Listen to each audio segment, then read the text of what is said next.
this time period. So as the token circulates, because that's what it's doing, it's circulating into the miners. Um, so then comes the question, how long can that be maintained, right? I'll go ahead and ask that because I know that's on everybody's mind here. How long can that be maintained?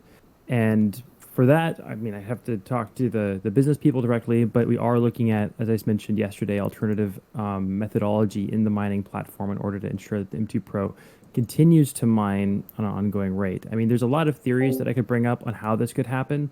Like one thing that I think is really cool concept, and I'm just again, a cool concept, not necessarily on the development schedule right now, is we have these councils in there, right? And I'd like to add more value to the councils and maybe find a way to have the miners work together in order to validate some sort of transactions, maybe on the DHX blockchain to bring in a direct token into the miner. Um, so something like that could be something that we can pursue. There's also other alternatives in the proof of participation model. There's also exposure for other tokens that can bring in additional benefits because we do have a vibrant and lively community. So there's Hmm. always that option where they want to be seen, and we've had some conversations like that, and they want to be on board with the M2 Pro. So that would incorporate with the Yeah. multi-token mining platform as well. So there's a number of directions we can go with that. So I am addressing it is a finite supply. Yeah, it was known since day one of MXC. There is a finite supply of MXC. It was all generated, but there are a number of options, like I just mentioned, that lead through different possibilities of how this will move forward. Some of those may or may not be already in, let's say, progress. It's just because they haven't been officially announced by the marketing team. I can't confirm exactly what that is. But yeah, that's the first one. Tech So Nine. I mean, it seems to me the solution is just, make more tokens if you need them. Is that It's a dangerous. possibility or no? It's dangerous, right? If we just print money, that's dangerous. I mean, they're not Yeah. technically money; they're a utility token for the network, right? Yeah. But once you start messing with the economics like that, you've got to have a seriously in-depth, thought-out plan that's been brought before the entire community before it goes into play. So maybe that's something we'll Hmm. consider, but I don't think printing or producing an additional MXC is the long-term solution for that. I think if we were to ever consider something like that, we would consider something a bit more, let's say, thought out and Less drastic. probably Yeah. yeah, probably submit it in a new white paper in advance to bring it to the community in advance to get feedback and things like that before it were to Hmm. actually go into development, right? Just because we've had this experience now with minor health and we don't want to, because something like that big of a change, like minor health was comparatively small, but when you're starting to mess with tokenomics, that big of a change is massive, Hmm. and that does definitely require the input from the entire community. Hmm. Okay. Thanks, Jeff. Cool. I appreciate you being here. I'm just gonna listen in now. I was trying to mute it with my hardware toggle, but I'm gonna do it with the Okay. Discord. So I'm just gonna be listening. But welcome everyone, and thank you, Jeff. Yeah, definitely. All right. Cool. So once again, hello everybody. I'm here to answer questions. That's kind of what I'm doing. I'll do this meeting every week. So every week at 5 p.m. Berlin time on Tuesdays, I will come in. The reason we chose Tuesdays is because at the end of a sprint, right, our sprints generally end on a Monday, and that's usually about the time we start sending out new releases. And so having it on a Tuesday is a great time for if something new comes out. You guys can jump in here and be like, hey, explain this a bit more. Hopefully that won't be necessary because there'll be good documentation on that moving forward. But it's just an opportunity for us all just to connect and answer all those questions you have. So yeah, that said, we had one great question from Tech9 about the I know more and more people are joining. I'm gonna wait a little longer before I answer that question again, just because I think it's a question that everybody, has. So I'll answer it again towards the end of the AMA. But in the meantime, let's take some more questions.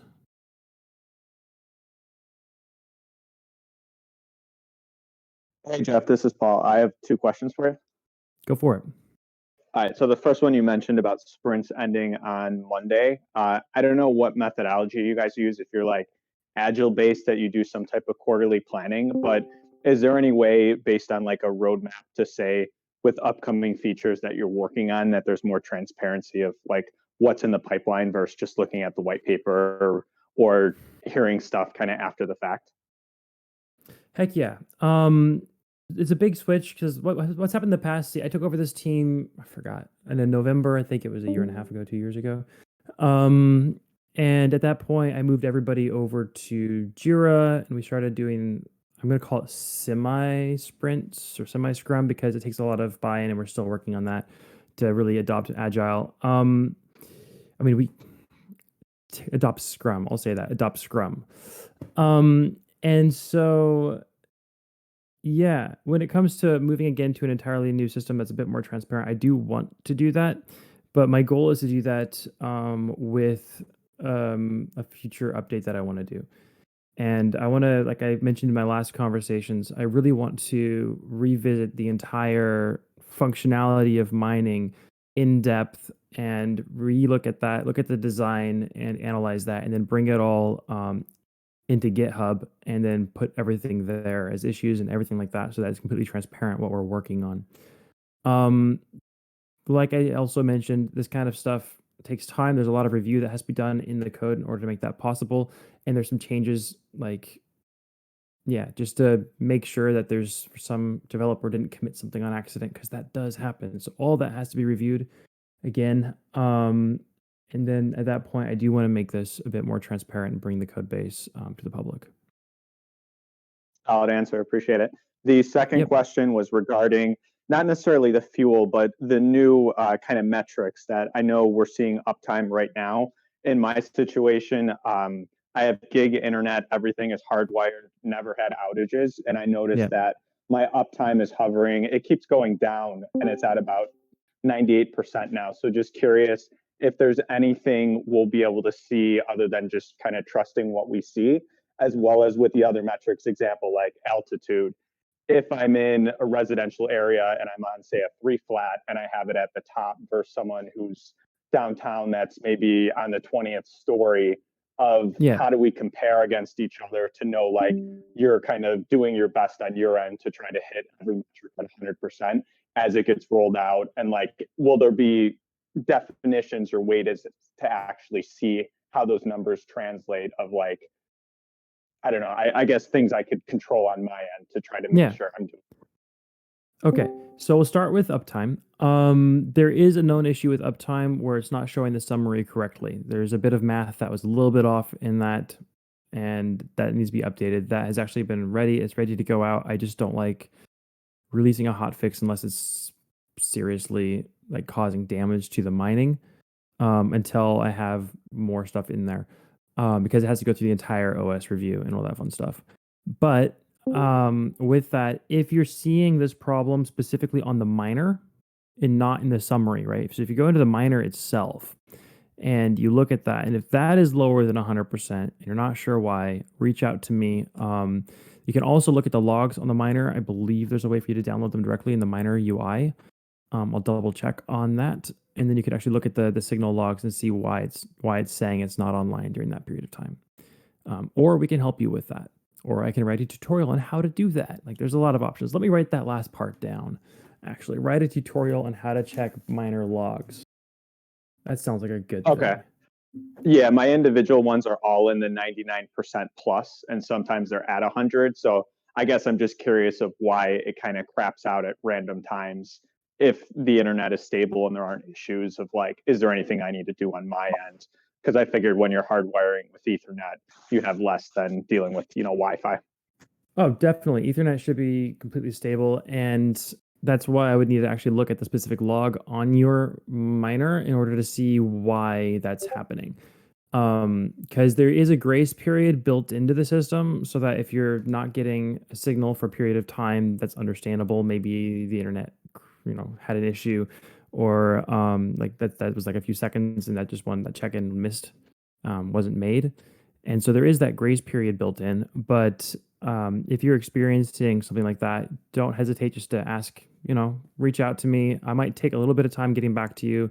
I'll probably ask one of the tech support people additionally to me, like Latifa or Ian, who's actually the embedded software engineer who knows these systems better than anybody, um, to take a look and kind of guide us through what is going on there. So, first of all, I'm going to take a look at the logs myself, just in general, how the logs can be downloaded by users themselves, and then I'm going to write an article on how to check your uptime in the log and identify what the issues are so that you can self-help a little bit. I think that would be beneficial to the entire community. Hey, Jeff. Yeah, that would be perfect. Cool. One question, actually going into the grace period, could you tell me exactly how long the grace period is for when the miner is offline temporarily? 3 months. Oh wait, grace period. Sorry, grace period. Sorry. Totally different question. Yeah, Got if it. I meant with the I miner, am not sure of the exact timeline. I think it's X number of missed check-ins, and not a period of time. no, because So this is good because I was thinking, I was really worried that if I had to move my miner to a better position when the miner health comes into place fully, I yeah. have to put it offline for a moment, and I was afraid that I'll Well, never be able to mine at 100% just because I had it's to all move based them. on a 7-day average, right? It's all based on a 7-day average, so this uptime. So if you had one really bad day where it was unplugged, your power went out, then it's gonna affect that because the uptime is based. It's a reliability metric, right? Yeah, It's yeah, no, entirely a reliability metric. For 100% uptime, there are steps that could theoretically be taken for if you wanted to ensure that you never have a power outage. You could have a UPC battery system set up, right? So you can have a backup battery that then if the power goes out, the backup battery keeps the miner mining, and different systems like that that could be put into place. But of course, those represent another investment. yeah, Um, no, no worries about that. I'm happy that there's a grace period at all, so that's pretty good. Yeah, well, definitely. I mean, it's like a missed check-in doesn't necessarily mean things are offline. It could be a communication error, right? So there's got to be a grace period. Hey, Cool. Jeff, Then the next, sorry, yeah, he had can I one more jump in with one, or question. do you have another? I thought Bernd had another question. It was about Oh, no, altitude. you I'll actually. go ahead and finish Oh, that. oh yeah, if you want to cover Altitude. altitude, but yeah, appreciate it. Definitely. So on altitude, I'm just gonna say this flat out. Don't worry about that yet. I'm not satisfied with the way we designed it at this point. Originally, altitude was going to be take a number of factors into place. For example, air pressure, different environmental elements around with the GPS location and altitude data banks, such as from Google, and kind of like cross-analyze all that information in order to, including the altitude of the miners in the area, in order to kind of get an average altitude metric, and then either benefit or reduce based on that average altitude metric for the region, right? But that's difficult to do, right? That is very difficult to do because some users talked about aftermarket antennas, which we can't check the altitude on. So you might have your miner somewhere a bit lower and then an aftermarket antenna up really high. So technically you're providing a really good network, but we wouldn't be able to catch that. So what might end up happening is it might be an informative metric and it might not play into the miner health entirely. Obviously, that decision hasn't been completely made yet, so I can't say for guaranteed that altitude will not be a metric that is, hurt by miner health. But there are other things that could play a role, such as signal strength of nearby devices or something that could then help identify the reliability of the metric versus the altitude. Awesome. Since you mentioned altitude, would you mind if you had a minute just going through GPS, proximity, and orientation? Just a quick high level for each of those if you had any thoughts on them. Sure. So GPS is basically an attempt to determine whether or not the miner is outdoors, right? But in all reality, if it's receiving a GPS signal, it's probably getting a much better, providing a much better LoRa network in general, right? If you can't get a GPS signal on the miner, it's probably deep inside the, apartment or the building, and it's not going to be able to provide such a broad network because of that. It still provides a good network, right? Because it's LoRa and it goes through walls and different things really well, but it's not going to be quite as broad because the more interference it gets between like obstacles and things like that, the less the network will be. So GPS is a metric to say, okay, if there's a GPS signal, then the wireless signals are going in and out of that device pretty well, and it's probably going to provide a pretty good network. Orientation. So the antennas on an M2 Pro miner are directional, right? It's not that it provides a bubble of network connectivity, it's directional. So if you try to put a device right above an M2 Pro miner, in theory, it's still going to have a signal, but in theory, directly above it, it's not going to be able to communicate as well. Like if you go up from the miner, just straight up, it's not going to communicate as well. So if you're looking at miners that are then laying horizontally, you're providing a great network into space, but you're not providing a great network, for things on the ground. And so it's key to have the orientation where the device is mounted vertically. And that ensures that it's providing a network in all directions around it versus up and down. Right, that was orientation. Then there was GPS. We talked about uptime. My mind is blanking. What was the other one? There was something else. The last one was just proximity, but I think you guys already covered that of like was it the 50 meters or whatever you were basing it on? Yeah, it's 50 meters. It's a combination between 50 meters and the signal strength between miners. Got it. Awesome. Right. So they're making sure they're not providing too much interference to each other. They don't really provide interference. It's more along the lines of, okay, well, it's just they're not needed that closely together, right? To provide a good network. But yeah, so that's what proximity is. Again, I'm going to cover this. I did yesterday as well, is that the remaining features of miner health are going to have a delay set on them because like I'm going to keep saying this. I think the miner health as a whole needs to go, be designed back at the drawing board and then be better documented back at the drawing board. And so I'm not going to release those additional items for a little bit. I want to make sure that everything's clear, designed, outlined, good documentation so that if you guys have a question, you could go to like mxc.wiki or another knowledge base that we're working on putting together and be able to say, okay, this is how this works. Sounds good. I'm going to go on mute. Thanks again, Jeff. Appreciate it. Yep. Okay. A follow up from yesterday. So we were talking about, miner health being essentially driven by the need for more liquidity. Given that, the token is only 10% or so allocated to miners and a lot of it's in investors' hands, what are you guys going to do, that doesn't impact miners directly, such as, Aaron talked a little bit about buybacks yesterday, but what other mechanisms have you guys thought about that'll be more sustainable than changes that impact your miners? So I mentioned this at the beginning of the call a little bit, but I'll rehash it here. Basically, there's a number of directions we can go with this, right? There are the buybacks, and those have been quite good for the system as a whole. When we first started the item, like look at the metrics, it's pretty cool. We started over a year ago, and the whole system has done quite well since then. So that part's doing well, right? So we have some time on that. Then there's additional items that play into the mining. The multi-token mining is a real thing, and there are a number of items that go into multi-token mining that make it so that it can work. It's not always us perhaps reaching out and purchasing a token and then placing it in there.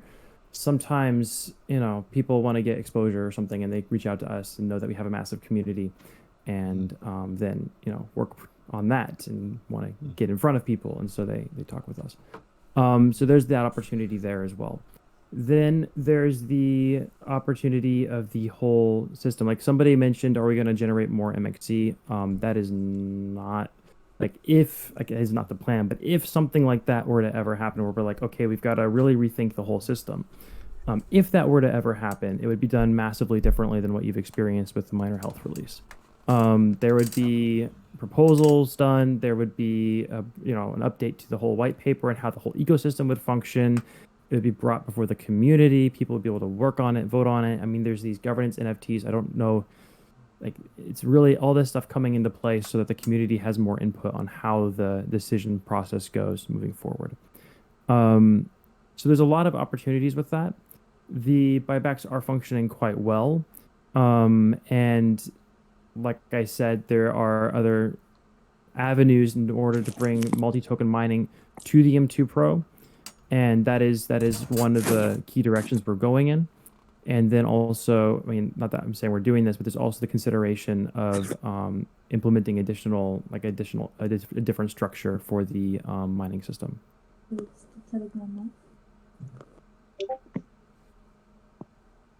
I hope that answered the question. Yeah, that was Actually, helpful. Thanks, Jeff. I had another question. It's maybe not a little bit based on objectiveness, but it's just a curiosity thing.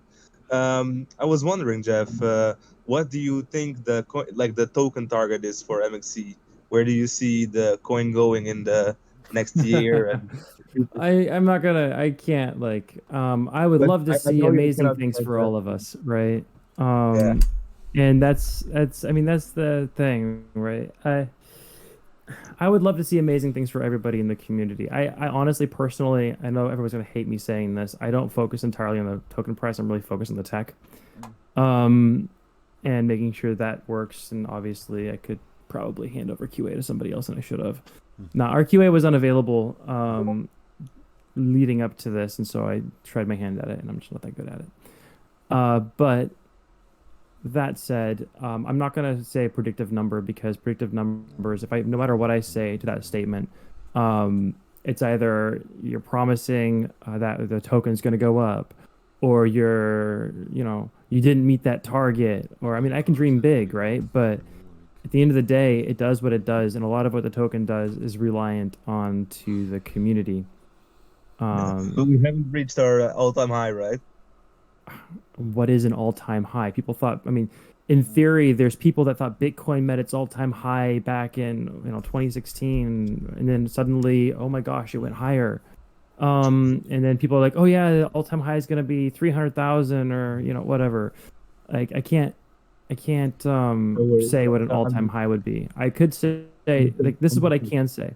The But tech actually, I isn't was done. wondering, when I just joined, like just a second before, yeah, I mean, a second after I joined, you were saying something about this exciting answer you were going to give, but you were waiting for it to get some more people into the chat. Oh, I What rehashed was? that already. That was just Okay. regarding the tokenomics. The question was whether or not we would create more MXC, and then went through the options for the mining, which I just did again. Ah, okay, no Yeah. worries, no worries. I'll meet myself again. Hey, no worries. So, yeah, more questions. Yeah, I keep on hearing like a minor fuel puts us in control, gives you control, but I don't feel in control with the minor fuel. I mean, that's like your guys' new slogan. Minor fuel puts you in control, but I feel like it makes me like stuck, not in control. All right. So on that, the considerations leading up to the minor fuel thing, right? I mentioned some of the issues yesterday, and I'll kind of go through that again. So with minor fuel, it's an attempt not only to improve the network, but also to improve liquidity on the IoT network, and it also brings into play into other upcoming features such as DFI and other items that we're currently working on. There's also the governance token, the governance NFT that plays a role as well. So the size of the fuel tank is more rights towards the governance NFT, and things like that. So there's that. Then there's the other thing, consideration of how do we ensure that, like, as everybody knows, I'm just not gonna like beat around the bush. The token is finite. We had that conversation earlier in this thing. It's all been created, and it's like, why? You don't want to inflate it. And so with that, the base mining algorithm does take things into account, and it does change a little bit. But that said, instead of doing something like having where everybody drops and everybody, goes down to a degree, the idea and concept of minor fuel was that instead of having us say, okay, at this point it goes down to this amount, and having that, which would have been predictable because then we would have released a schedule and whatnot. But hey, we thought that people who wanted to just keep it going, we wanted to find a way for people to keep it going on and on and on as long as they wanted. And we thought this was a great compromise. Now, it's kind of like I said yesterday and the day before in these conversations, what we think is a great compromise or a great solution doesn't always turn out to be such a great solution as we thought it was. So we have gotten a lot of feedback on this, right? A lot of feedback and a lot of good suggestions, and we've gone through those, and we're still looking at those. And as I've mentioned, I want to reevaluate the entire base of miner health and the entire base of mining to see if we can incorporate some of those suggestions just a little bit more thoroughly, or even look at alternative ways of making all that work. So that is kind of the direction and the reasoning why miner fuel and why the marketing is saying it's putting it in your hands, because that's kind of the direction we were trying to hope for. Obviously, it wasn't, the details could have been communicated more thoroughly and earlier on to demonstrate how it's putting it into the user's hands, and even then, it could have been communicated in a more clear way, which in advance, which would have given everybody time to prepare or provide feedback in advance, which would have given time to take the feedback and actually work with the feedback. But that didn't happen. So I do apologize again for that whole rollout. It needed a lot of work, and future rollouts will definitely be a bit more transparent, or a lot more transparent. Yeah, because like a lot of the other ways to earn affect you moving your MXC. They're talking. I mean, if you want to stake DHX, you gotta move your MXC. Now they're talking about Uniswap. I mean, that's going to affect you moving your MXC too. So all these other ways to earn, I mean, you have to move your MXC. So it's going to affect your fuel. All the other ways to earn. Mm-hmm. And that's why I want to revisit the entire concept of how we built the mining, to see what we can do to improve that, to ensure that these other items aren't necessarily going to affect everything. Such a change, I'll be transparent and honest, and those of us that are developers here, such a change does take time.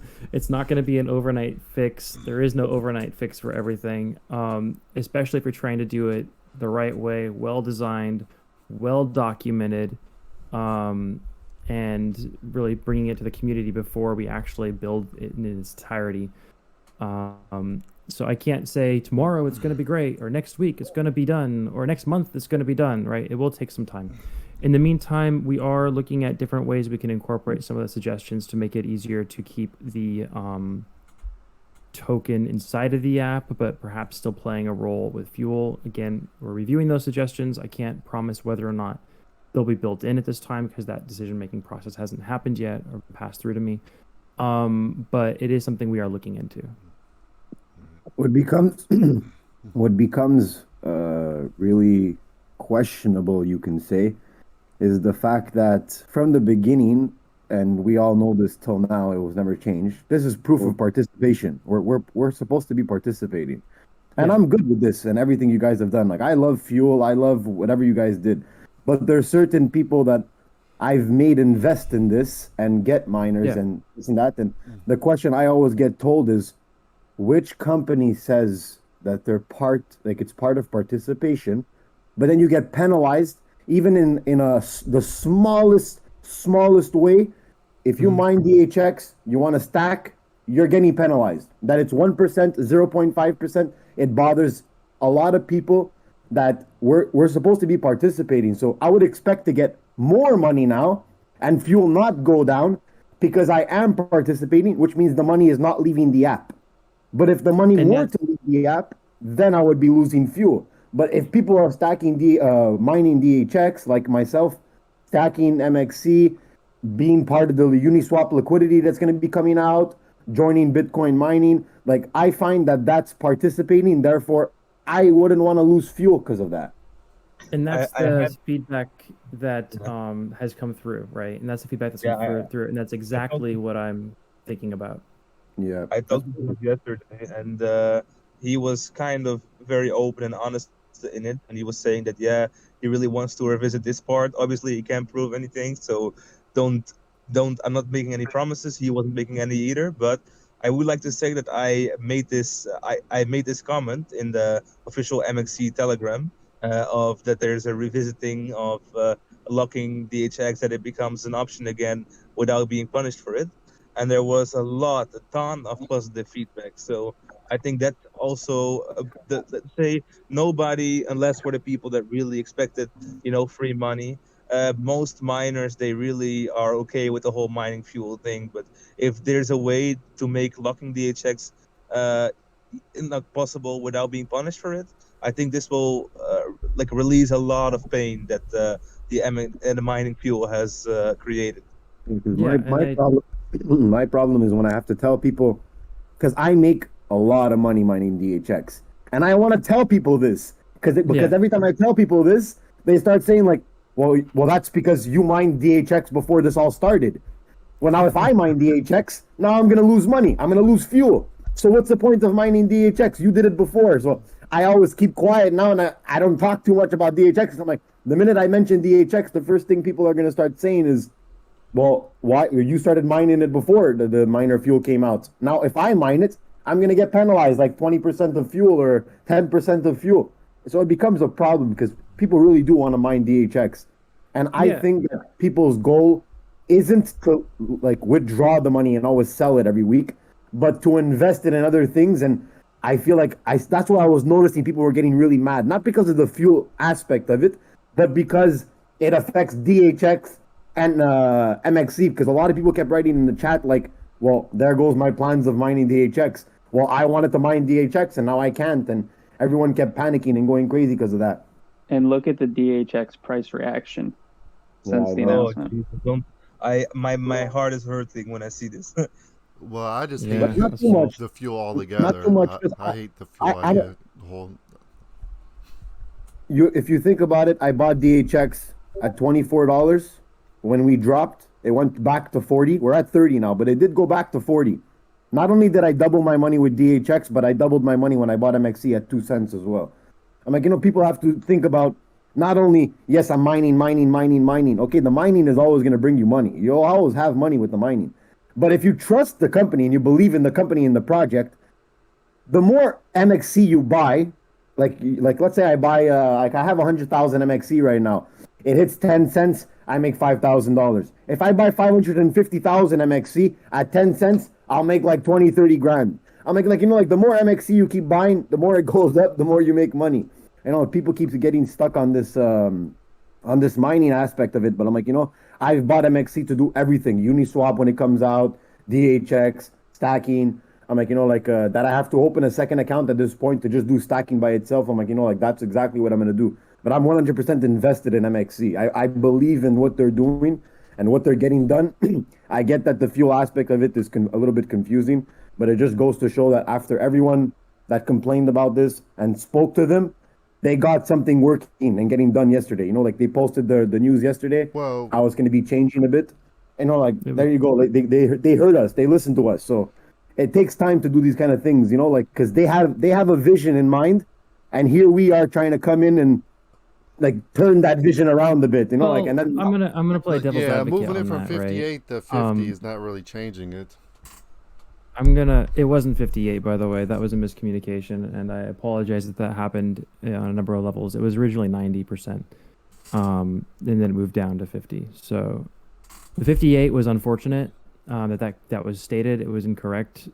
The mining, all the percentages of the entire health system are weighted and complex and annoyingly complex, unnecessarily complex, perhaps. Another reason why I want to look at it again.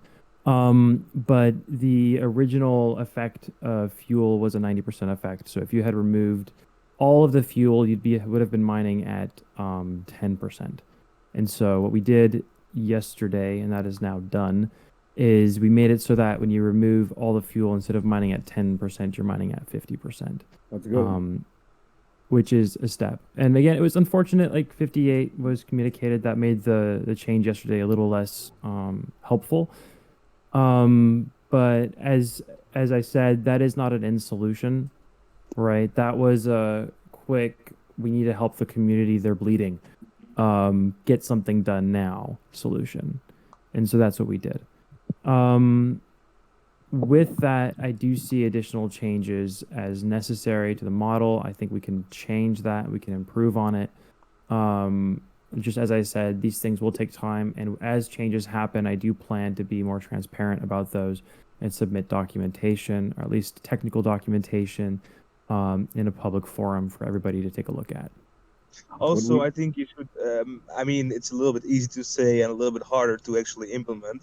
Oh, But yeah. maybe we could start to actually look not at how we're going to punish people that are less efficient, let's say they are less responsible miners, but instead how to incentivize people that are actually mining in good locations that have their miners in a high altitude with a good GPS and not Yeah. withdrawing. Well, So maybe like if there's a way to, for example, with the BTC or something that let's say let's not make it fully like helium, as in if you're in Manhattan, you can mine 200 euros per day, but if you're in a rural countryside, you're mining next to nothing.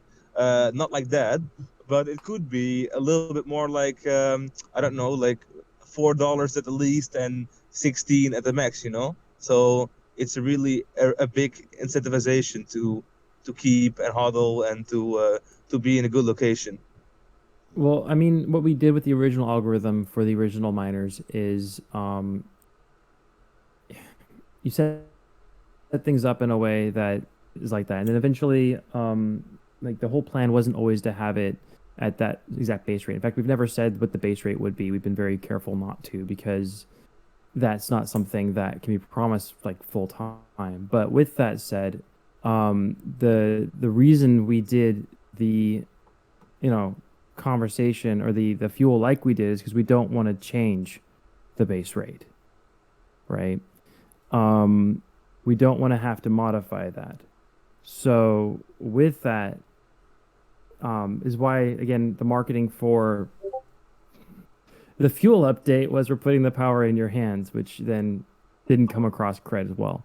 So that sucks. But like I said, it was a lot of miscommunication, a lot of transparency could have been done earlier on in the development. And I think a lot of work could be done in the future to improve that process. I'm hearing some background noise there. I'm going to go ahead and server mute. If you want to talk later and you realize your server muted, just let me know.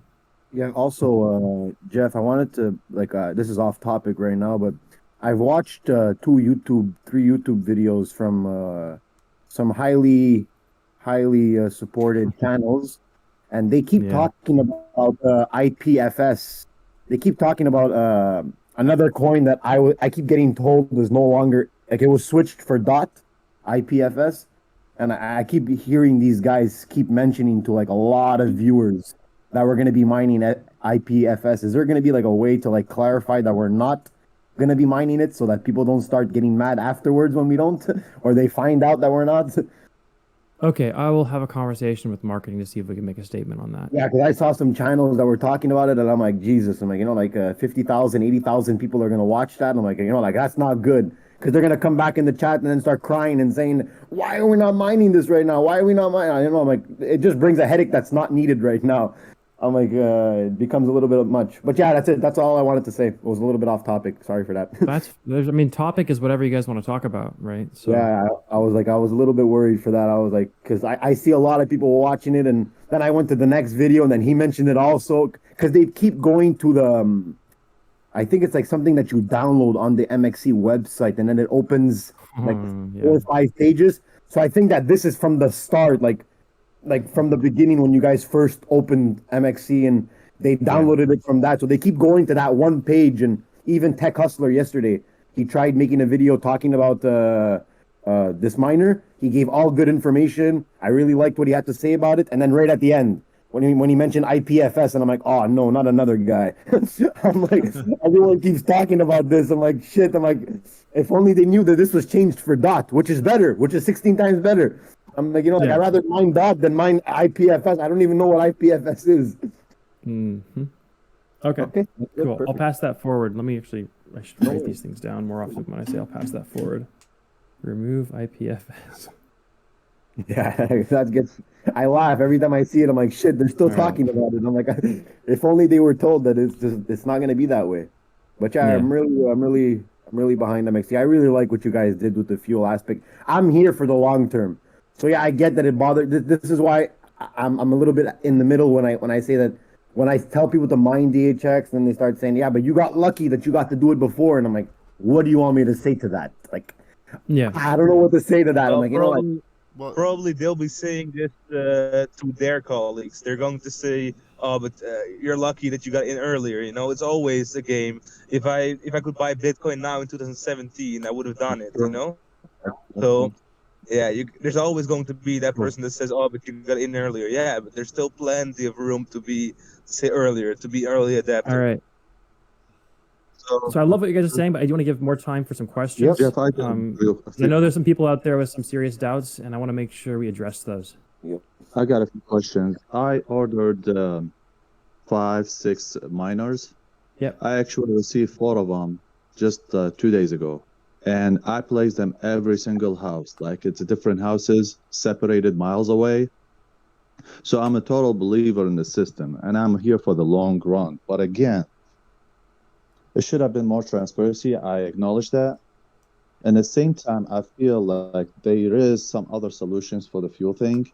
Mhm. Like I'm not gonna withdraw my MXC. That was never been the plan for my MXC, but I was actually thinking about reusing it in the system with the DHX, maybe with the Definitely. BTC, maybe with this. So I don't know why you keep it in the tank. And if that tank is gonna be there, there shouldn't be a cap on it.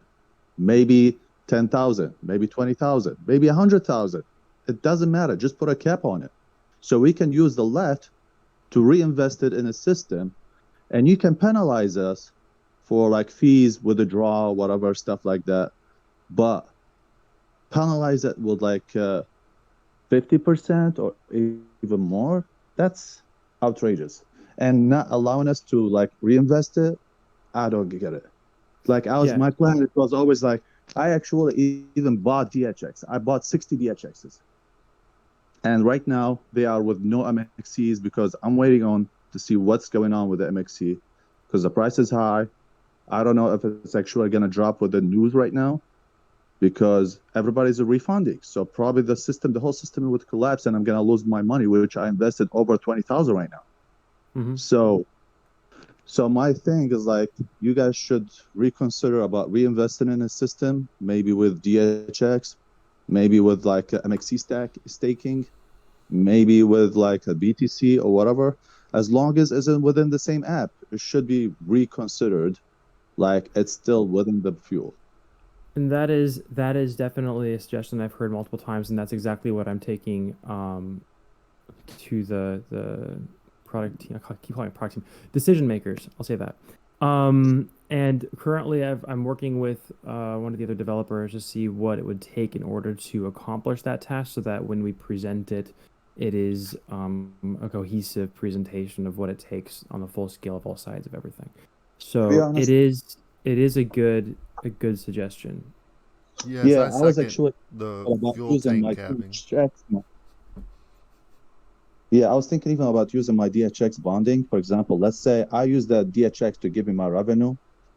So whatever that I pull out of it, and even if you charge me the 700 fees, whatever, for example, I can repurchase that 700, deposit it into my MXC, fuel, whatever the app, the thing, like as I said, as a whole, Data Dash app, then I'm going to be 100% back. But I'm going to get my revenue with the DHX mining. I understand it's now at the moment right now, it's 30, 25, whatever. But yeah, it's better than nothing. At least I'm getting something out of nothing. Yeah. And I'm here like until the data highway is going to be launched, and then we're going to be like equivalent to the other platforms, the edge platforms. So Yeah, definitely. Let me type something out real quick, guys. I'm sorry, guys, if I took some time. That's okay. I But just gotta again, respond No, to this. I love that This idea, product. the fuel tank cap. Yeah. Yeah, maybe even put a percentage on it. Like if you pull like maybe you have 1 million MXCs in there, you take maybe 100,000, you're gonna get charged 10% or something like that. Not just like the drop it down to like whatever 50%. But All right. to answer that question that you just said right now, like I get the way it is, and yes, it would be better to drop that because me myself I bought more and compared to like what you bought, and when I think about losing 50% of my minor fuel and my rewards get dropped to $5, Yeah. I'm still happy. I cannot complain because I can show you over 10 ASIC miners that are making what, $4 or $5 a day, $8 a day, and what they cost like 7, 8 grand, 9 grand, 10 grand. I'm like, and when you start comparing this to HNT, stop right there. I don't want to hear about it. I'm like, because like HNT is a whole different level. Let's not start mixing things.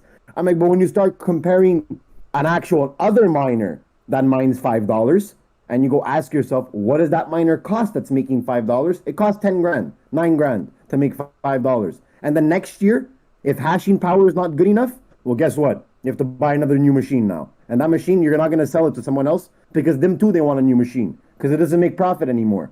I'm like, like I watched Voscoin a lot on mining. I'm like, like I don't like what he had to say about MXC, but when it comes to ASIC mining, he's 100% right when he says that there's miners out there that cost $10,000 and you're mining $5. Like there was a release 1 week ago on a miner for $2,500 and you make $3 a day. Like who's gonna go pay that to make $3 a day? I'm like, I get that you lose 50%. I'm like, but let's say you lose 50% of your fuel. You could still mine at that point. Now you can mine DHX, whatever that 50% you just took out, mine DHX, and I promise you're gonna make more than $14 because I'm making more than $14. I'm like, if you bought 60 DHX, you're flying right now. You lock some MXC and you're regardless. Yeah. Even if you're making zero MXC, you're still making more with DHX. I promise you, I'm not even lying. Let's go ahead and but GPU I'm mining really is happy better about than your ASIC mining. You enthusiasm. get way cheaper and Right. So I'm really happy about your enthusiasm, Crypto Providence. But let's hear from some of the concerns too. Hey, can I offer a suggestion or maybe a tier system for when you withdraw MXC? Say, for example, if you withdraw MXC at 3 months, you'll be penalized. I mean, not penalized, but the fuel will adjust accordingly to 75%. Maybe 6 months at 50%, and then 9 months at 25%, and then in a year you maybe get like one-time free withdrawal or whatever. But this way it will allow some of us that has to pay taxes to be able to at least take out some funds to reallocate towards obligations. Yeah, I will suggest that. Hi everyone, this is Charlie. Hey. I don't know why I presented myself as if everybody knows me. Hey Charlie, everybody say hi, Charlie. hello, Charlie. I will be happy if we beat Germany tonight. Anyways, moving on. I'm French. Oh, I started on a bad note. Just to bounce a little bit on what everybody. I listened to yesterday's voice chat, and what I keep hearing from our community is suggestions. Will there be like a idea box or a suggestion box where we can, because a lot of great ideas have been like good with the tank, actually being a tank fuel. You know what I mean? Like have a suggestion box that will be filtered by somebody, I don't know whom, and will be added somewhere. That way we can see, or you guys can filter, because there's a lot of ideas going on here. Most of them I totally agree with, and I would love them to be, applied. I apologize for my English. I think if I talk fast, that means I talk good. So I apologize beforehand. It's perfectly fine. Like I don't see a problem with English because I can speak like this. Anyways, sorry, off topic. And I just want to say, from my point of view and from what I read, a lot of the veterans. I'm not a veteran, but I'm just saying what I saw. The problem is not because I'm not comparing it to other projects. The only thing that did bother us was the lack of, and I know that's been discussed, and what you're doing now is great. It's the lack of transparency, because when you say ASIC miners or whatever, I know beforehand that BTC is going to be halved in 4 years. I know that the Devil HNT will be I know these beforehand, and I decided to go in knowing beforehand.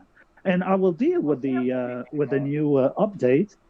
But if we knew beforehand, if that was communicated, and you said you are working on that, and that's perfect. Yeah, it's that part that kind of upset a lot of people, if I may say. It's that lack of communication and lack of transparency.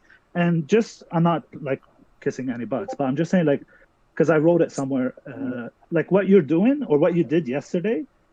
Went a long way with us. Seriously, it showed transparency. I'm reading my message. Showed transparency, good communication, and above all, leadership, because you were humble, admit mistake, didn't blame on other people.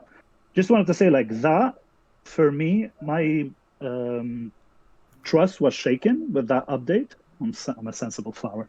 That trust was shaken. But when I listened yesterday to you, and I can say, not just me, a lot of people started gaining that trust again, because you know what I mean. Like, you showed transparency, and it was a humble message from you. You could be doing other things. I have so many things I have to do. No, but you know that's what I not the mean. Like, point. it showed Yeah. that there is a face, there's like a human part of the Yeah, company, definitely. and it's very important to us like investors, because you get like, oh, don't like see that project, what they're doing. I don't care. I'm invested in this project. I did my research, so I understand that it takes time. Like, I'm a researcher and I'm a developer, so I know that it takes time Yeah. to like put things out there. I'm just saying, like you suggested, I keep going back in circles. I'm sorry, guys. Just like have a suggestion box for us, somebody to filter it, because we don't want to waste a lot of your times and your team's time. And then have like, because there's a lot of suggestions that being made, like even like today, that are totally awesome for the fuel. And just like what like everybody kind of said, don't penalize the people who, or the miners who want to reinvest in the ecosystem. Yeah. And I guess that's about it. Oh my God, I'm like rambling. Sorry. No, it's fine. Like, that's all valid feedback, valid points. I do appreciate your feedback. I'm gonna go ahead and answer GFresh's 69's comment up here about the news update. Like, I'm not gonna type it out. You guys can share it with him. I don't know if he's in here. If he's not in here, somebody's got to share it. The news update was filmed in advance, and should have been pulled, right? Yeah. So the news update was filmed in advance. Obviously, we thought we'd get more positive feedback than we did. But it was filmed in advance, which was a mistake, which is why I'm filming this week's news update much later. I was going to film it tomorrow, to be honest, because I had other stuff I had to do at the end of the week, but I'm pushing out the filming further out in the week so that we can make sure that the news doesn't include something that offends you guys again, because I don't want that. Another suggestion that came through is that we do the news update live. I don't know what you guys feel about that. I could do the news update live. It'd be a lot less scripted if I did the news update live. And you have to excuse some of the things. I'm like, oh crap, I forgot something. I gotta look at, like, I would have to read off notes from time to time. But if you guys are cool with live news updates, that's definitely on the docket. If you guys are saying, yeah, let's do that instead, and that way it can be very much to point and on what's actually happening, instead of recording in advance and having something changed like I did this last time. Yeah, I like the live idea more, personally. Okay. Cool. Then you guys be talking with me more. Yeah. I'm so sorry. Cool. Okay. So, A way that you can put in an app, like how we can find out the Empower template. you want to know? Actually, I actually thought I've been so distracted this last couple of weeks. I read in the Jira, and even though I helped plan the sprint, I read in the Jira API, just the word API in the sprint, and I was like, oh, cool, they're working on that now. It's moved forward. But it was about the simulator and not about the Empower. So, oh well. But the simulator is going to get more accurate, which is exciting. Simulator's definitely going to get more accurate, and that's really cool. And the Empower, that is gonna come. It is on my list of things that need to be done. Yeah, I have it, like as I said, like the last 2 days. I just deployed it on Saturday, and simulator is not working. I know it was working before, now it's not working. So I don't even know. I can Blindfolded. tell you exactly what happened. Yeah. That bug was fixed, and then somebody merged in code that reintroduced it, and so that was unfortunate. Because I want to understand what I'm buying in order to bind it with DHX, and I want to know how much I should buy, and also, like, I did post it online, and I think somebody answered me. Like, if I'm buying my own MXC and DHX, and let's say I want to withdraw that MXC that I did bought, I'm not going to get fined for that and penalized, right? Because it's not in fuel, it's in MXC and DHX wallet. And that's Correct. the big conundrum right now. Currently, the way the system is built, if you move it out of fuel at all, it's going to affect your mining. It is going to affect your mining. If you move it out of fuel, it will affect your mining. So if it's not exactly in the fuel, I'm being as clear as I possibly can because I don't want any misunderstanding. If it's not exactly in the fuel part, the way the app is currently built and the way the system is currently developed, if anything not in fuel does not affect fuel, which means if you take your fuel out, you have a health problem for your miner. I am It should be like I safe. am what? I should be safe to deposit into my MXC wallet or DHX or withdraw from there without affecting my health. That would be the ideal scenario. Unfortunately, it was not built that way. It is feedback that we have taken, and I'm looking into the technicality of that, and then I'm pitching that, and hopefully we win that pitch. I think Well, what I is wish them to make it separate, at least for so like now, until we fix the the whole way I ecosystem. understand it, Jeff. Guys, So can like we if do a vote on future changes? If you guys want real crypto decentralization, if you want a real DAO, we all got to vote on these changes. We paid an absorbent amount of money. I spent over 16 grand on these miners, and we got lied to. Let's be honest here. We got lied to. So if you guys actually want feedback, let's do a DAO vote. Let's actually vote with our MXC, with our miners, and see what the community says. Because right now the community is not happy. We're not happy. We spent a lot of money. Okay. And exactly, And now we're that telling is, them we can't even get it out. and that is exactly the point that I've been talking about. Is that there needed to be a lot more transparency and a lot more community involvement in this decision-making process. And so there is the governance NFTs coming up. That does take a lot of development, so that is long term. But in the meantime, I am looking at alternative means. Like somebody just suggested that we have an ideas platform or an ideas board of some kind, which could also have posted ideas and then users could vote on that. I also want to make sure that the technical documentation is released before the actual feature in the future so that people could review that and then provide feedback before it actually goes into a live release, if that makes sense. So there's a just number a of question of overall transparency with the project now, you know, Yes. to rush such an important development that affects our earnings, and we based our assumptions on this, and to make such a drastic change so quickly. The app wasn't even ready. We just got like, this is not how you conduct business. And the owners of MXC, whoever that is, they need to understand that, and that their miners, whoever bought the miners, are not happy. And one of my friends just got his miners, and you know, I feel bad for him because I recommended this project, and now I'm Yeah. telling him, hey, you can't take your money out. And he's like, what? Is this a scam? Is this a Ponzi scheme? Like what is this? The only places we know that you can't take your money out are Ponzi schemes at this point. So the trust has been lost for the MXC mining community. MXC needs to regain that trust. The leadership needs to come out, and they need to start taking proper DAO votes before any changes are implemented. And they need to fix this miner health. And even a 50% reduction is, 50% impact is, in my opinion, not good enough, because we were essentially lied to. So they need to make something right, or they just need to refund all of the people who bought miners before this change. I'm happy to send my miners back and recover my principal at this point. I second that. Well, this is okay.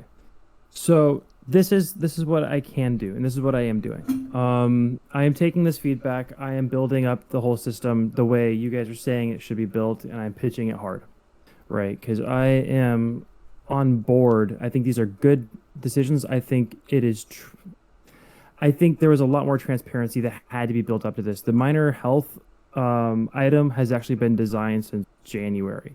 And there was a lot of communication that could have been done in advance, should have been done in advance, and was not done. I am in that. I can't swear. I want to swear right now. That's a ton of money that people are investing in this product, and like I am your advocate. Like quite honestly. By the way, this caused the DHX price to crash. So not only did we lose money on the MX on the miners, but we had to buy DHX when it was at the top just to start mining, right?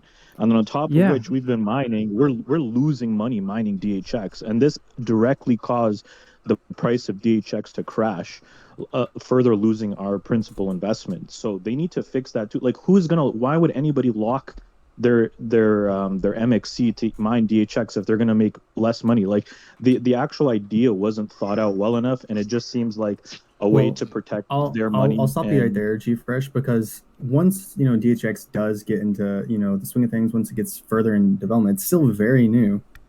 The idea is that you can make more money with DHX than you can from the base earnings, right? The base earnings is only $6 to $8 a day. So this idea that base earnings is supposed to be more than every other method, it's just false. But that does require that these other methods are released, that the details are out there, that things are in the swing of things, right? what I'm That's the saying way I is, see it. what is the point? What is the point of locking any MXC right now to mine DHX or even to stake? Like staking is Right. much worse right now. Like there's like if it's taken away from our health, why would any? You're basically Because you making can less make money now. more. You can make more with those other methods once everything is good to go than you can with just the base earnings. With You're gonna staking, make it more than requires more. 6% staking. You're gonna So- only get like 6 to 12 max% staking. Meanwhile, you're losing like, depending on how much we withdraw, 50% So this is the of your the mining. suggestion That's a that's been brought problem. into the this is the suggestion that's been brought into the community is that instead of having it so that fuel is only affecting the miner directly, but that people who choose to use the fuel per se in order to mine DHX, for example, would be able to do so without having to remove it from fuel, if that makes any sense, the way I described it. That's the Basically, only if it logical thing stays that within makes the sense. app, Fine with if it that. stays within I'm the fine app, with that. then your miners should be fine. And that's the suggestion that has been given, and that's the suggestion I'm running with, right? Jeff, that was always Um, the plan for me, that to reinvest MXC. I never have any reason to pull my MXC out of the system anyway. yeah. My idea from the start is to make it to reinvested in DHX or other tokens, and maybe use it a little bit just to pay for my fees for withdrawal fee for DHXs. My goal was like always to go like a 70 or even more for DHX mining. I know it's really cheap right now, and maybe I'm gonna keep it until like it's get deployed and active, and then I'm gonna sell my DHX on high. That's what I'm gonna gain. But again, penalize us for like paying our MXC and put it in a system and we cannot withdraw it. That's real outrageous. It's wrong. yeah. So it should be separated, or it should be there's another way to redo it. So either like separate the fuel from whatever we buy in MXC or DHX wallets, like our own, or we're not gonna get penalized from move it from fuel to the other MXC or DHX reinvested. So Jeff, there's multiple ways that you can do it. Sorry. To Safe's question on if like you buy MXC and you send it to like your homepage wallet, isn't that separate from the fuel balance? Right now, it's completely separate. Yeah, so I think that's what his question was. So if he buys it and it goes to like that separate balance, it won't affect your miner health, right? If you put that towards say like DHX staking, as long as you're not using the same fuel balance as you are doing like the homepage MXC balance. Right. So I'll just describe the whole feature real quick. Yeah. Basically, feature. Hurts to say that sometimes. All right. Just after talking with you guys, right? Anyway, so basically what happens is the miner mines fuel, right? Well, mines MXC, but that's automatically put into the tank. The tank grows with the fuel. I know I've heard everything that can be said about that, so yeah, I know. So the tank grows with the fuel, and in that case, it keeps the fuel inside of the application for liquidity for IoT transactions in the future, plus DFI and other opportunities that are coming.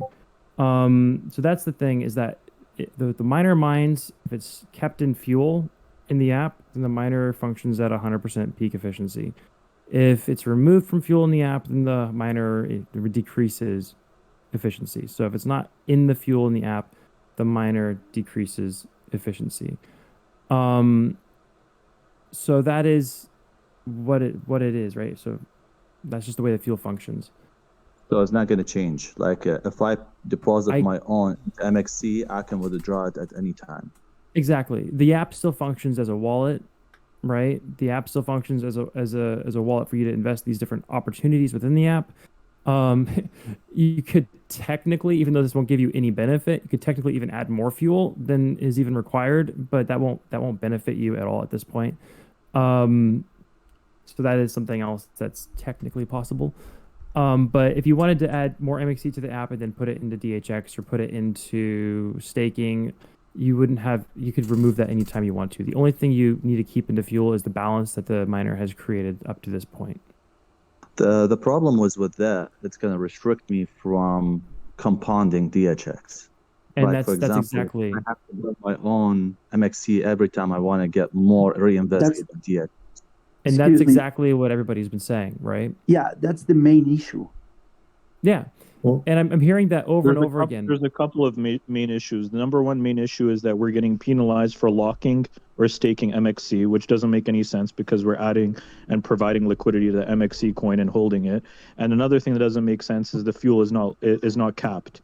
It's a very easy solution. Just cap the fuel and have it replenish slowly over time. Let us withdraw something, even if that's 10% or something like that. And if the fuel isn't going to be capped, then the only other solution is give us a 10-month grace period where we can withdraw our MXC and it doesn't affect our fuel, so that we can remove our principal investment out and not have to worry about it. And those are really good suggestions, right? And so I am bringing those in this whole thing that I'm working on to the forefront, and we are going to be making decisions on those. And that's the goal right now of what I'm working on, is to improve this whole system. And I want to go deeper than just the suggestions, right? I think there's a lot of things that can be improved based on mining in general, like the whole mining infrastructure and how that functions. I think there's a lot of cool things that could be done.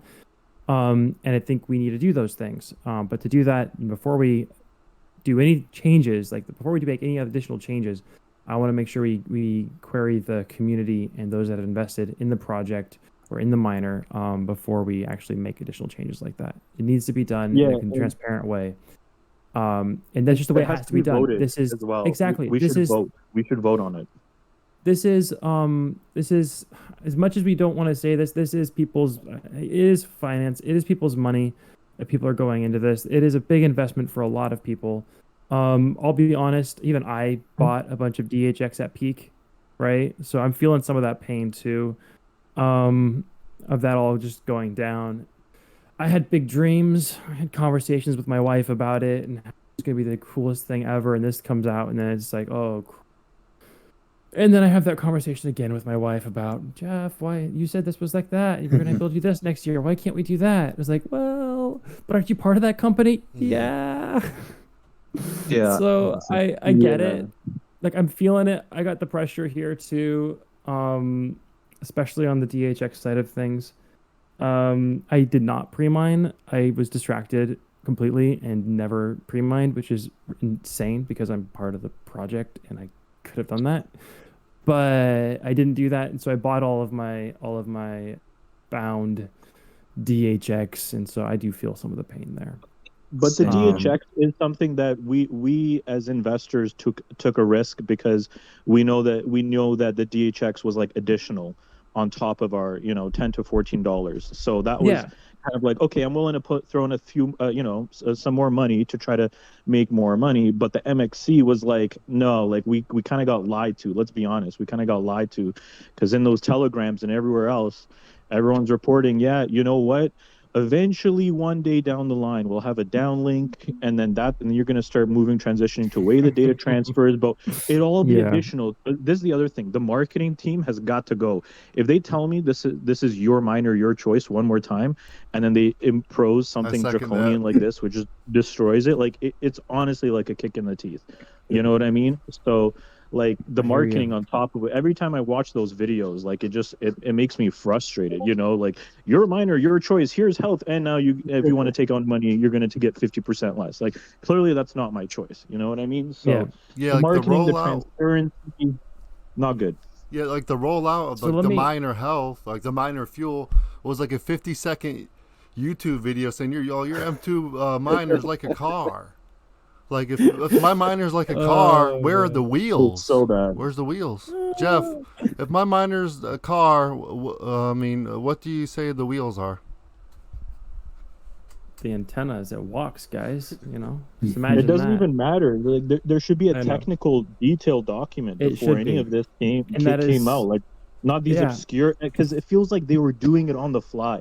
Because at first health was 90%, and then all the customers got pissed off, and now health is 50%. You know what I mean? So it's almost Yeah. like they're doing it on the fly, and Well, that's good business. I'll say the 50% is because I had some conversations with some people to make sure that was changed, because there are some very, very, very, very relevant things brought up, and I wanted to put out the fastest change possible in order to make it less painful for some people.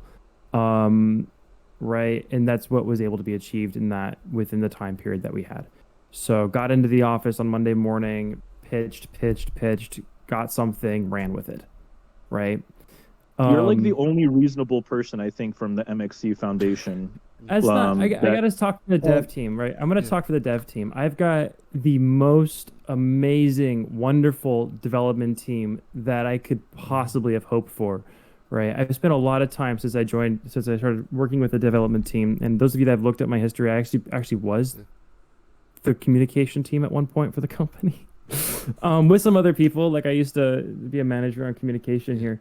But joining the dev team, getting the new people in that we have in right now. I'm so satisfied and happy with the development team we have. They're all very, very, very good people. And on the communication team, there's also some really good people there as well. Yeah. Like, I just think there needs to be direction, and there needs to be a company voice developed, and there needs to be leadership, guidelines. Leadership. That's what's missing right now. Is clear, transparent leadership, because right now the investors have basically lost faith. Like I've kind of lost faith in my miners. I'm not checking. You know what I mean? As you can see, I've seen you everywhere. I mean, listen, I'm not spreading FUD. I'm just pissed off because I spent so much money, and I just want to recover. I just want to recover my principal. At this point, it's not even about making money. It's about recovering, what I've spent, and none of that is being heard. And then a statement comes out and be like, "Oh, we got overwhelming positive support." And it's just that was like, my bad. What is that? Like at least acknowledge. At least acknowledge that it was negative. You know what I mean? Like I actually answered this while you were writing earlier, this question. I'll tell you why that happened and how we could have solved that is I actually recorded that like Thursday, last week morning before this all rolled out. So that's my bad, which is why I came into the conversation here and said maybe we should just do the news updates live so they can be more relevant. Or the day of. So, yes, can I make a suggestion? Like that Keith, that guy Keith that works for you guys, hold the AMA. Like, I would love for him to host the AMA. Oh man! I don't like Crypto Keith. Crypto Keith's got to go. I have no control over Crypto Keith. Like he's got. To be fair, people need to not be so like. There's a lot of people that spread FUD inside the. Yeah, there is. Telegram Okay, as well, let's do that. It's not just Keith. But guys, some of you all too. Spreading FUD there's a difference in spreading FUD. This is not FUD. This is customers right. got lied to. Like constructive criticism. No, I was talking about Keith that works for MXC. Like he's like customer support or something. Like I seen some of his messages people posted for the company. Well, I seen some. Yeah, but he doesn't have a good attitude. He's the furthest thing from a good customer service. He's and then he just bans people. This is what you're gonna see now. Is Discord's my baby. Right? Nobody messes with Discord without going through me. I'll just be flat out. That's where I have dominion, right? Is Discord. Anybody messes with that, I have serious conversation with them, because this is my community. If you bought a miner, you have a voice. You have a right to speak with your money, and that's what I mean. And it's not just and banning somebody for spreading FUD. That's BS. And that's why I want Discord to remain my community, because people have different perceptions of what FUD is, and anything negative towards a project can be construed by, as FUD. And sometimes things are said in a way that just like have no suggestional benefit to them at all. Like there's a lot of statements, this is just a scam, instead of really digging into like what actually happened and having the conversation, just going flat in and saying this is a scam. Well, I've seen people be banned. I know for people are less than scared. that. I've seen I was banned at the Matchx server and Telegram for just. I mean, I'm Seriously? working like the chat rooms, this? communicating and talking, and then like all these admins are on this side. They're not telling us to stop or anything. They're just watching the conversation of us like in the chat.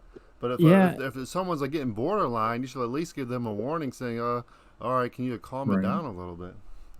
That Yeah, would be like and my that's suggestion, both to Keith and to the admins on any server, especially like the DHX, Telegram, and Discord.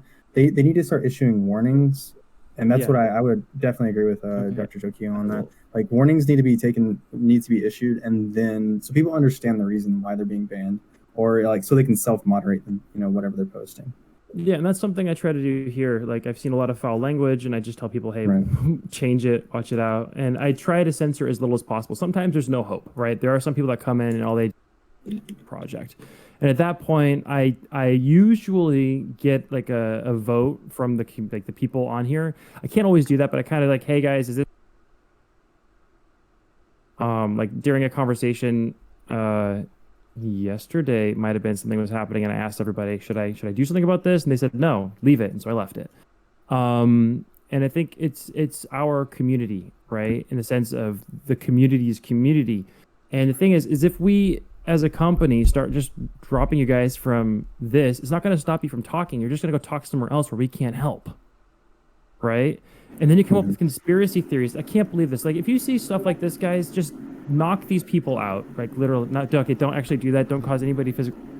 We're not going to do that. But just like, if people are telling you that like somebody has left the company and they're running away with money and things like that, that's just a ridiculous conspiracy theory with nothing backed up on it, right? I had a great colleague, did a lot of work, worked hard, ended up having to move on, and suddenly people are like commenting on her appearance, commenting on saying she's not a moral person, saying she's running away and just built everything up to go. Well, if you want to blame somebody for crying out loud, I've been here for 3 years. She was here for 3 months. All right. That really floored me, like a lot. Really floored me. Well, that's so if you guys want I think we're all internet, just trying to figure out what's going on. That's what it is. We're just trying to figure out what's going on, and this drastic You can do that change, Yeah, You bring know, that does to not me. look like it's good. Like, I know the change doesn't look good. I'm honestly doing my best to address that and help you guys out and help it be understood, and then also help these suggestions get heard on a massive level, right? Like I said, I've vote been in for the you company. to be the communicator. Like I vote, like bring that up to your leadership and say, I like your communication skills because you're straight up Well, and you're answering our questions and not just banning us as FUD in the group and then getting a statement and this and that. Like we need He's all already of these doing things that. really addressed, right? oh, He's I'm doing kind of that. doing that now. I'm kind of doing both roles, which means I'm sorry to say this, guys, but tech's gonna roll out a little bit slower because I'm super distracted. what I was I saying, am like- trying to find a product owner and a scrum master. If you know people who want to join our tech team, I need like 3 new backend developers in Go. I need probably 2 or 3 new blockchain developers, right? The project is not doing poorly, like flat out. Even with all of this, the project is not doing poorly. We are stable, right? And I can say that flat out because I know what's going on and I know what we have, and we're okay, right? Are you So talking about this the is scary. finances or are you talking about the technical? Do I Because have the to- finances is what I'm concerned about at this project at this point. Like, I'm not you know? authorized to talk about the finances, but I'm not talking about the finances. So if you could take the double negative there as my confirmation of what I just asked. okay. So we're stable. Like there's nothing like even with people canceling orders. I mean, they're Matchx orders, but we're stable. There's nothing to worry about on that front end. We're good for time and time to come. Right? Everything's fine on this end. So when I'm Question. saying I'm looking to find more developers, that means like I am looking to find more developers and we're going to be paying these developers and it's a real thing, right? Nobody's here just to like why would I get more like why would we have such a development team like we have right now? Why would we be desperately searching for new people if we were just going to like hype and run, right? It's not anything I ever had an interest in at all in my entire life. I like building real stuff. Like I like stuff that works. I like doing something fascinating. It's like, holy crap, this is amazing. This is fun. Like I can do this. I'm like, just like my dad's the guy who bought a brand new computer, right? And I get back from school and all the pieces are all over the living room. My mom's screaming at him, being like, this was thousands and you just took it all apart. He was like, I just wanted to figure out how it works.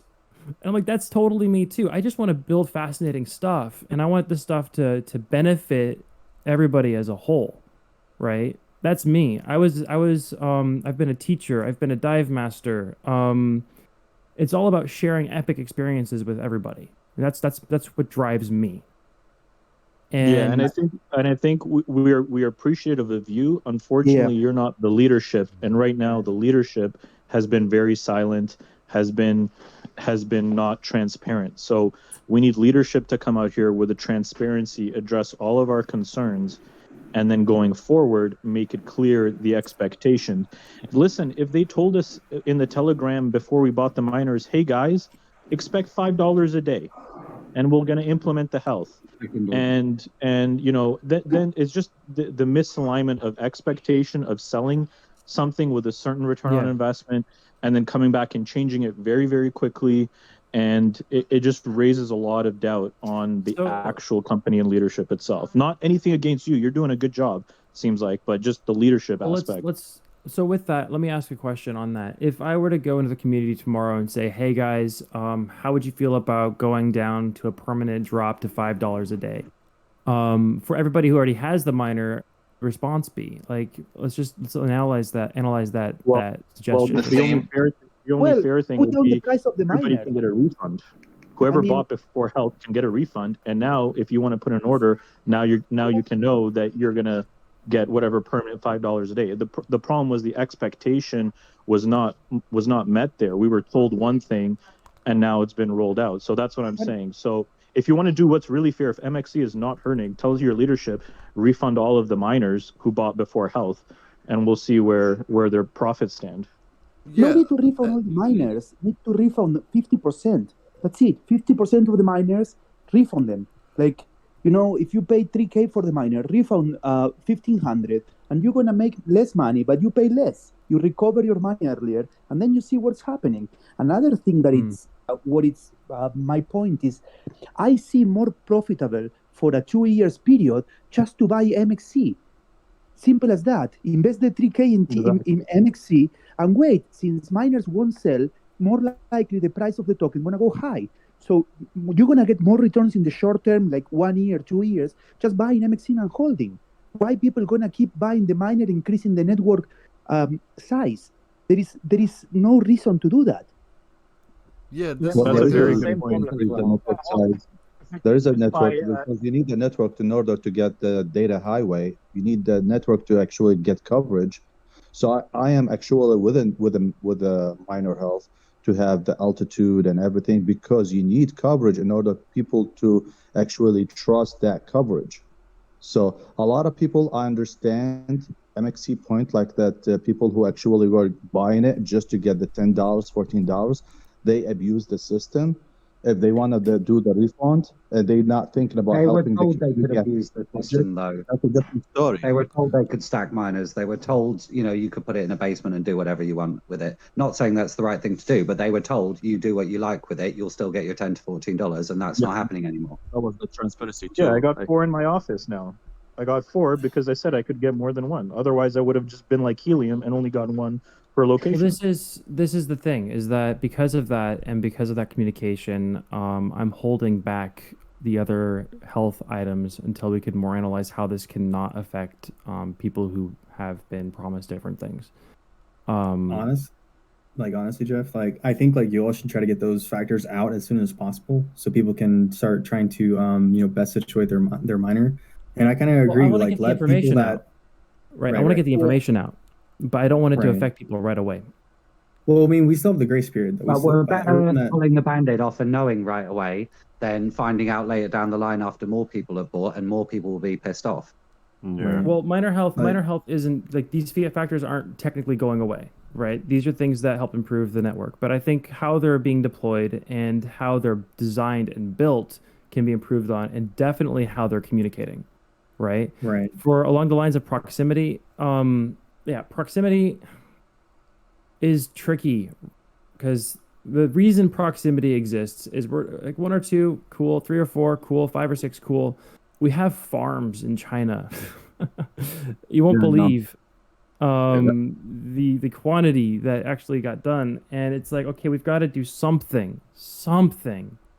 Well, Otherwise, that was a marketing team, like again, like not like pushing that out, and then it's hurting people with one miner. It's hurting people with one miner. All these people, but you told people they could buy multiple miners, so it's right. So maybe That's what I was I saying. agree with them. Especially those who the people would have many of minors. I mean, I understand. Me personally, I did separate them, and my friends, my brothers, my siblings, everything. It's fine. But again, if I want to give those 30, some people like actually have farms in China, and I did saw it like a few months ago before.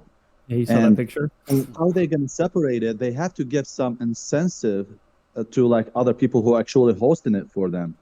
But holding everything in the minor right now, how are they going to pay for like the people who actually hosting it? So they are like just doomed right now. That's also a good suggestion. Let me write that down. Can you understand me? Yep. Yeah. I'm trying to. I'm on a bike, so I'm mute my mic in a second. Well, ride safely. Yeah. I have Hey, a helmet on. Jeff, a second ago you were about to say, or Oh, else 1 on second. the Let's farm. let this guy talk. He's on his bike and trying to talk. Sorry, my apologies. I stopped now. Okay. Good. So, in case of the farms, how is it even possible that they have 50 miners? Like, you had to know that they will buy so many miners and put them in a location. Yeah, like they I did have. like that I've seen on that's a Telegram. good question. Miners, should have warned them that this is a feature that is coming in the next week. Great question. I mean, for a single miner, that's not an issue. For two miners, it's not an issue. But for anything over two, what do you think will happen? It's like all the YouTubers that got all the miners. It was kind of like suspicious. Why do they get so many miners? Did they get a lot of miners? Can you follow me for that? Because If a company that make a $30 video game can give a concise roadmap for plans, changes, and all that sort of stuff, why can't a company that sells $3,000 pieces of hardware? Exactly. And that's a very valid point, and that's what needs to be improved on. Like I've been saying that over and over again. There needs to be a more clear roadmap. There needs to be documentation coming out before releases on how things are going to work. There needs to be customer or community interaction on building the new tech. I also want to build up a developer community, right? So we can also host help wanted issues that are maybe not so critical, but would be nice to have fixed or things like that or improved on. And so there's a number of directions that I would like to go with this. And I know it's me saying I would like to do this and I would like to do that, and the proof's in the pudding, right? You got to wait till I actually deliver on that. So I appreciate like the feedback. I really do. It is important to have these dialogues and these conversations. Yes, things need to be better communicated about the future of the network and about the future of just this whole thing. And because of that, I mean, it's a hard lesson to learn, right? The whole company is learning this lesson. I've got new people that started this week, and they're learning this lesson. That we really have to be more transparent about future development, and part of that means that before it's not about okay, let's get this out because people are going to love it as quickly as possible. It's about no, let's put the brakes on it, let's document it, let's double check, triple check, quadruple check that it's actually going to be loved before we even develop it in depth, right? Let's get a prototype together. Let's get a focus group in on the prototype. Let's have product testing on the prototype to ensure the experience is good. Like all these things need to be happening. And I am expanding the team in order to make that possible. So I've got Latifa, who's tech support, joined this week. She's doing great for her first week. I'm super thrilled.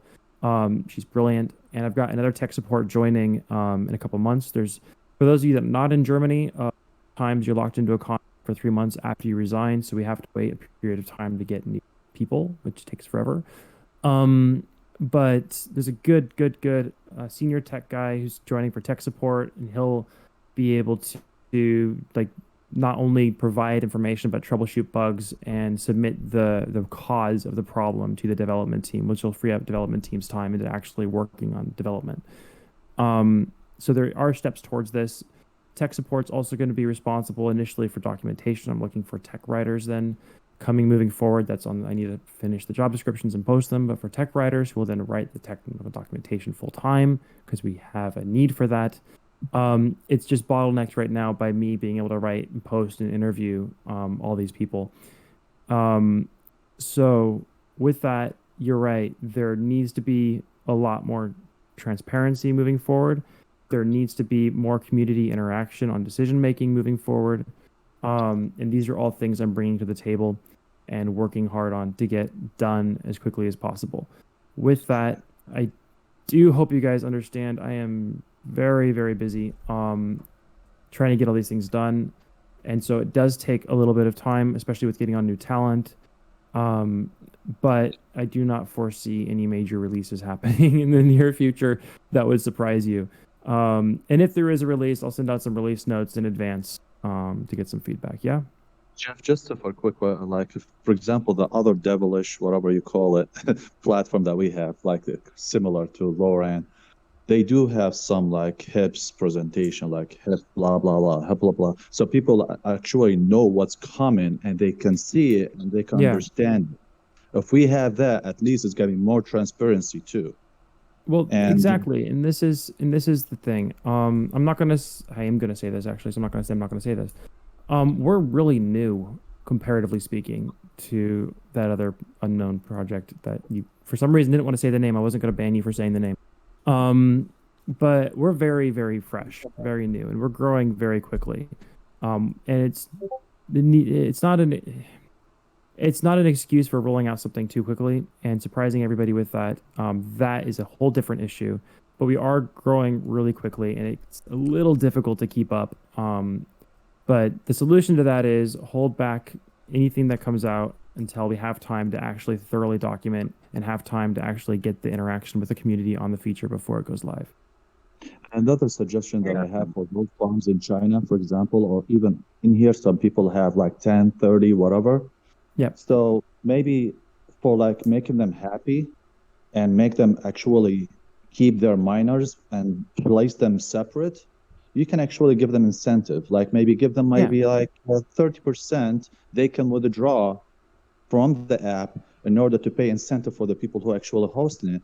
With that way, you're going to increase your coverage, and in the same time, he's going to be happy, you're happy, everybody happy, and you're going to have much more spacing, and instead of like being more interference with the same house, the same area, and the other areas it has a lot of gap. So maybe there's like something that you can do for incentive. Okay. I want to say something. Yeah, go for it. Go ahead. Okay. On the Telegram channel, I was especially told, and multiple times, that that if you order multiple miners, it would be better for the network, especially in cities, because you need the bandwidth. It was repeating, a trope in the network, in the Telegram channel. It's like you buy 50 of them, you support the network greater because there can be multiple sensors connecting to stuff. There was really an incentive placed on buying multiple things. Oh, they said that, you get what I'm saying? Yes, I they did said not that. know they said that. Was that community members or was that like, staff members? I have no clue, but that's a difference, right? But I mean, even if the community members are saying something like that and it's not true, the moderators should correct that. Gotcha. Yeah. Because that's why some of the people thought, like, there was a guy that has 30 in his basement. So if you're still in the, if you didn't get banned, like if you got banned, I'm sorry. If you didn't get banned, find those posts, send them to me. I need those. Yes, but I was banned, so I can't return there. Okay, anybody who's still in TG. Banned, that's why we're here. Yeah, we're all banned on Telegram. Yeah. You all got banned. You're all great people. I'm so sorry. I'll try this on the other channel too, on the other MXC channel too. I don't know why. Okay. So that's also something that has to be done. There has to be warnings presented before somebody's banned, so you don't just get kicked out. I am going to say sorry about that. Yeah, you can't do anything about that. That crypto kid needs to go. I'm gonna pick my battles. Don't do that. Don't do that. Don't do that. Just reassign. I'll take a DAO vote for it's just one that. person in the chat, and he's kind of overwhelmed with what he's doing. Like one person, and then all the other community members and all the questions that are come rolling in. So like it wouldn't like attack him for that. This is what I'm going to try to do. I'm going to try to get more community managers on staff and not as ambassadors, or just in general more community managers. And I want strong community members to think potentially about working as a mod or community manager on Discord. Like, as long as you guys, I'm okay with criticism, but as long as you guys are making sure all the criticism is fair and it's well presented, then I'm interested. I'm interested in community mods. It's unfortunate I forgot his name, Feral Feather. Like, oh my gosh, I was having a great conversation with him, and then we had he's not here. I was really hoping he'd be here. And then we had somebody delete some posts, unfortunately, on Reddit, and I wasn't able to. I didn't get a chance to talk. I'm so freaking sorry about that. That is not what I'm trying to have move forward here. I'm trying not to be the person that does this, but I am actually seemingly taking over comms for the moment. But I want the discussions, and I want them to take place in our platform so that we can comment and see them, so that we can actually work with them and get the feedback and work with the feedback. It's important. I don't want you guys to disappear in some hidden channel. But Ken, like, I preface that, like, the community needs to stop with the FUD. Like, even like constructive criticism is fine, but just saying like the wild claims, or like literally saying like this is a scam, this is a Ponzi, and then you don't provide any other information, it's not helping the discussion, right? If you have concerns and complaints, you need to say what specifically they are, right? Or you need to come from a place of information, because there's been a lot of people, and myself and others have been trying to provide information and not shilling, like literally just providing information. But you have to come at it from like a good place. Like, there's a lot of people that are just spreading like claims and stuff, seemingly only to harm the company, and it's tiring. It really is tiring for people that understand the project, understand their direction, understand the changes. But when people are making like these false claims, then they're not taking the time to research. They're not taking the time to understand the changes. You're not helping anyone, right? That's my only like ask of the community, is make sure that you're understanding what you're claiming before you actually claim it. Because it takes a lot of effort for the people that have been here for a while and, like I said, understand, to then go and try to tell you why you're wrong. Well said, TSG. But that's kind of normal, because they don't have any information. They're speculating. Well, yeah, there was no information out back then. Everyone was speculating when it first came out, because they didn't come out with any news update for a while. So like those first few days, you can't fight FUD if you don't have the information yourself, and you're not given a clear, concise, that's why you wait. Happening, what's that's going why on. You request information, but all the stuff people were fudding about all came out to be true. Like everyone, all this shit. It's not FUD. Okay. All right, I'm gonna jump in here, guys. I'm gonna jump in. We're talking at the same time. I can't hear you. There's some background noise somewhere. Who's not muted? Is somebody not muted? If you're not muted, please mute. I'm mute my mic. Okay, I'll work with it. I'm muted. That's cool. I'll work with it. So basically, I think the point of the case is, if you start a conversation with "this is a scam," they're gonna think you're there to FUD and not there to have a conversation. And that'll result. He gave us crush. What? Yeah, I think that's shot caller. Okay. So no, he just crashed. I hope not. Okay. He's muted. I'm okay. Okay, good. I'm riding my bike with no hands. Oh gosh, I haven't done that in so long. But if you start a conversation with "this is a scam" or "this is a Ponzi," I can tell you that's going to hit a lot of people at the heart. It's going to be like, this person has no interest in a conversation, and they just ban them, right? I'm not saying the right move is just to ban somebody flat out, but I'm telling you from a standpoint of a mod who's overwhelmed, if you come in, the first thing you say is "this is a scam, this is a Ponzi," they're going to make their lives easier, and they're just going to say, okay, that person's not interested in the dialogue. Yeah, I've not. If you come seen in that, and though. say, I don't like this, I don't understand this, there's not enough about it, what am I missing here? Why doesn't this make sense? Or I disagree with this, why can't this be this way? Then that's a conversation. But the first word is scam, Ponzi, running away with money, Bahamas, I don't know. then that's just going to be the reaction. Is especially for an let's just be overwhelmed honest. mod.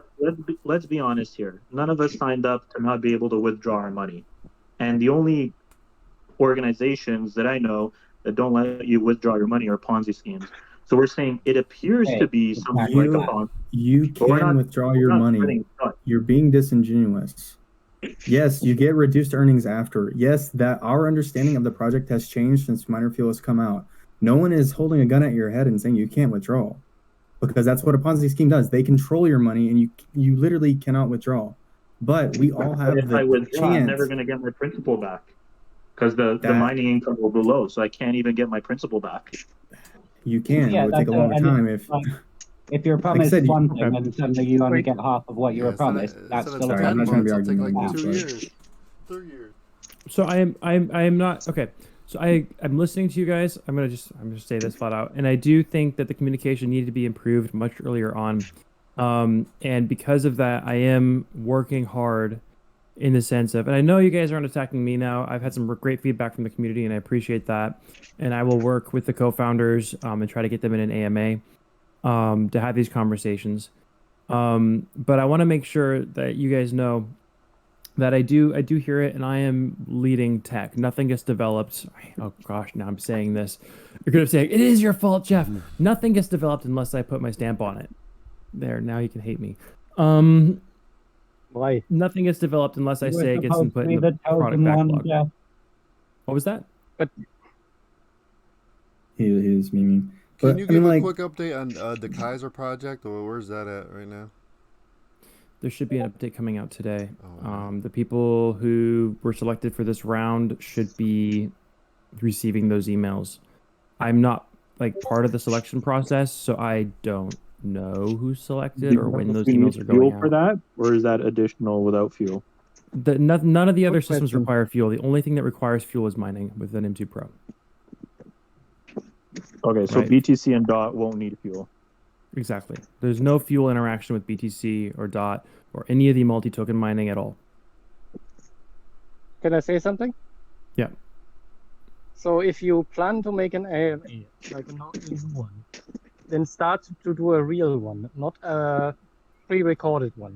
Go to Reddit, make an official AMA, and Yeah. take questions there. Because if you do Agreed. it in a video again, I tell you what will happen. The Oh, I exact know same what'll thing. happen. It needs to No be. one It will needs to be believe you. live, and it needs to be done It needs well. to be live. It needs to be real questions because in the last AMA with who was it? One-on-one with Mo. C1 and the other guy. C1 and Mo, I don't. yeah. I'm bad with names. He's new, by the way. Because Be nice to Mo. I'm nice to everyone. I don't hate anyone. So I try to at least. Okay, I was gonna say. On that- I'm What I striving wanted to be to like say you is then. this AMA was kind of like the Yeah. shifting around the questions that all had, because I cannot believe that they didn't know that this would happen, because he's the CEO of this company. Who is? No, Sheen's the CEO of the company. C1's not the CEO. yeah. Sheen is. C1 is was actually I don't know if he still is, but he's a student. Oh, see? Yeah. Why Sheen put that guy in front of Jinhu. a camera? Jinhu. Oh, because he's been with us since the beginning. C1's Okay. been working with us since before MXC was a thing, right? He's been a See? student a very long time. Yeah, but it was kind of like him answering questions that were pre-selected and not the real questions. Yeah. Because I So cannot on believe that that topic, Karen Jeff- or something like that wouldn't have known what will happen if they put out this update. Yeah, and that's the thing is that there was like, and it's gonna make I'm scared all the thing I say makes us look worse, but I'm just gonna tell you guys there wasn't a lot of customer interaction or consumer interaction or research done before the development or before the release of Minor Health. It Is was there a all beta with Minor Health? I Is think that it's a pretty beta test or obvious, no? actually. It's pretty obvious that that's the case because of the result from the community. So I'm not surprising anybody by saying that. And that's what has to be fixed. Is there has to be the early on communication and product research and things, especially when looking at changing the model of the base value that people are receiving back. So with that, I do agree on that. I think actually, was it Burned 89 had another question? Been trying to break in a little bit. Yeah, thank you. So this was actually going back to, I think, the tech update you did on Discord that you were responding. So I think it was Fun that put it together, or PHN. It was a Google Doc, and everyone submitted their questions. It was cleaned up, and then it was presented and locked to the group. But it was almost like cherry picked, and none of those questions got addressed. Just feedback moving forward.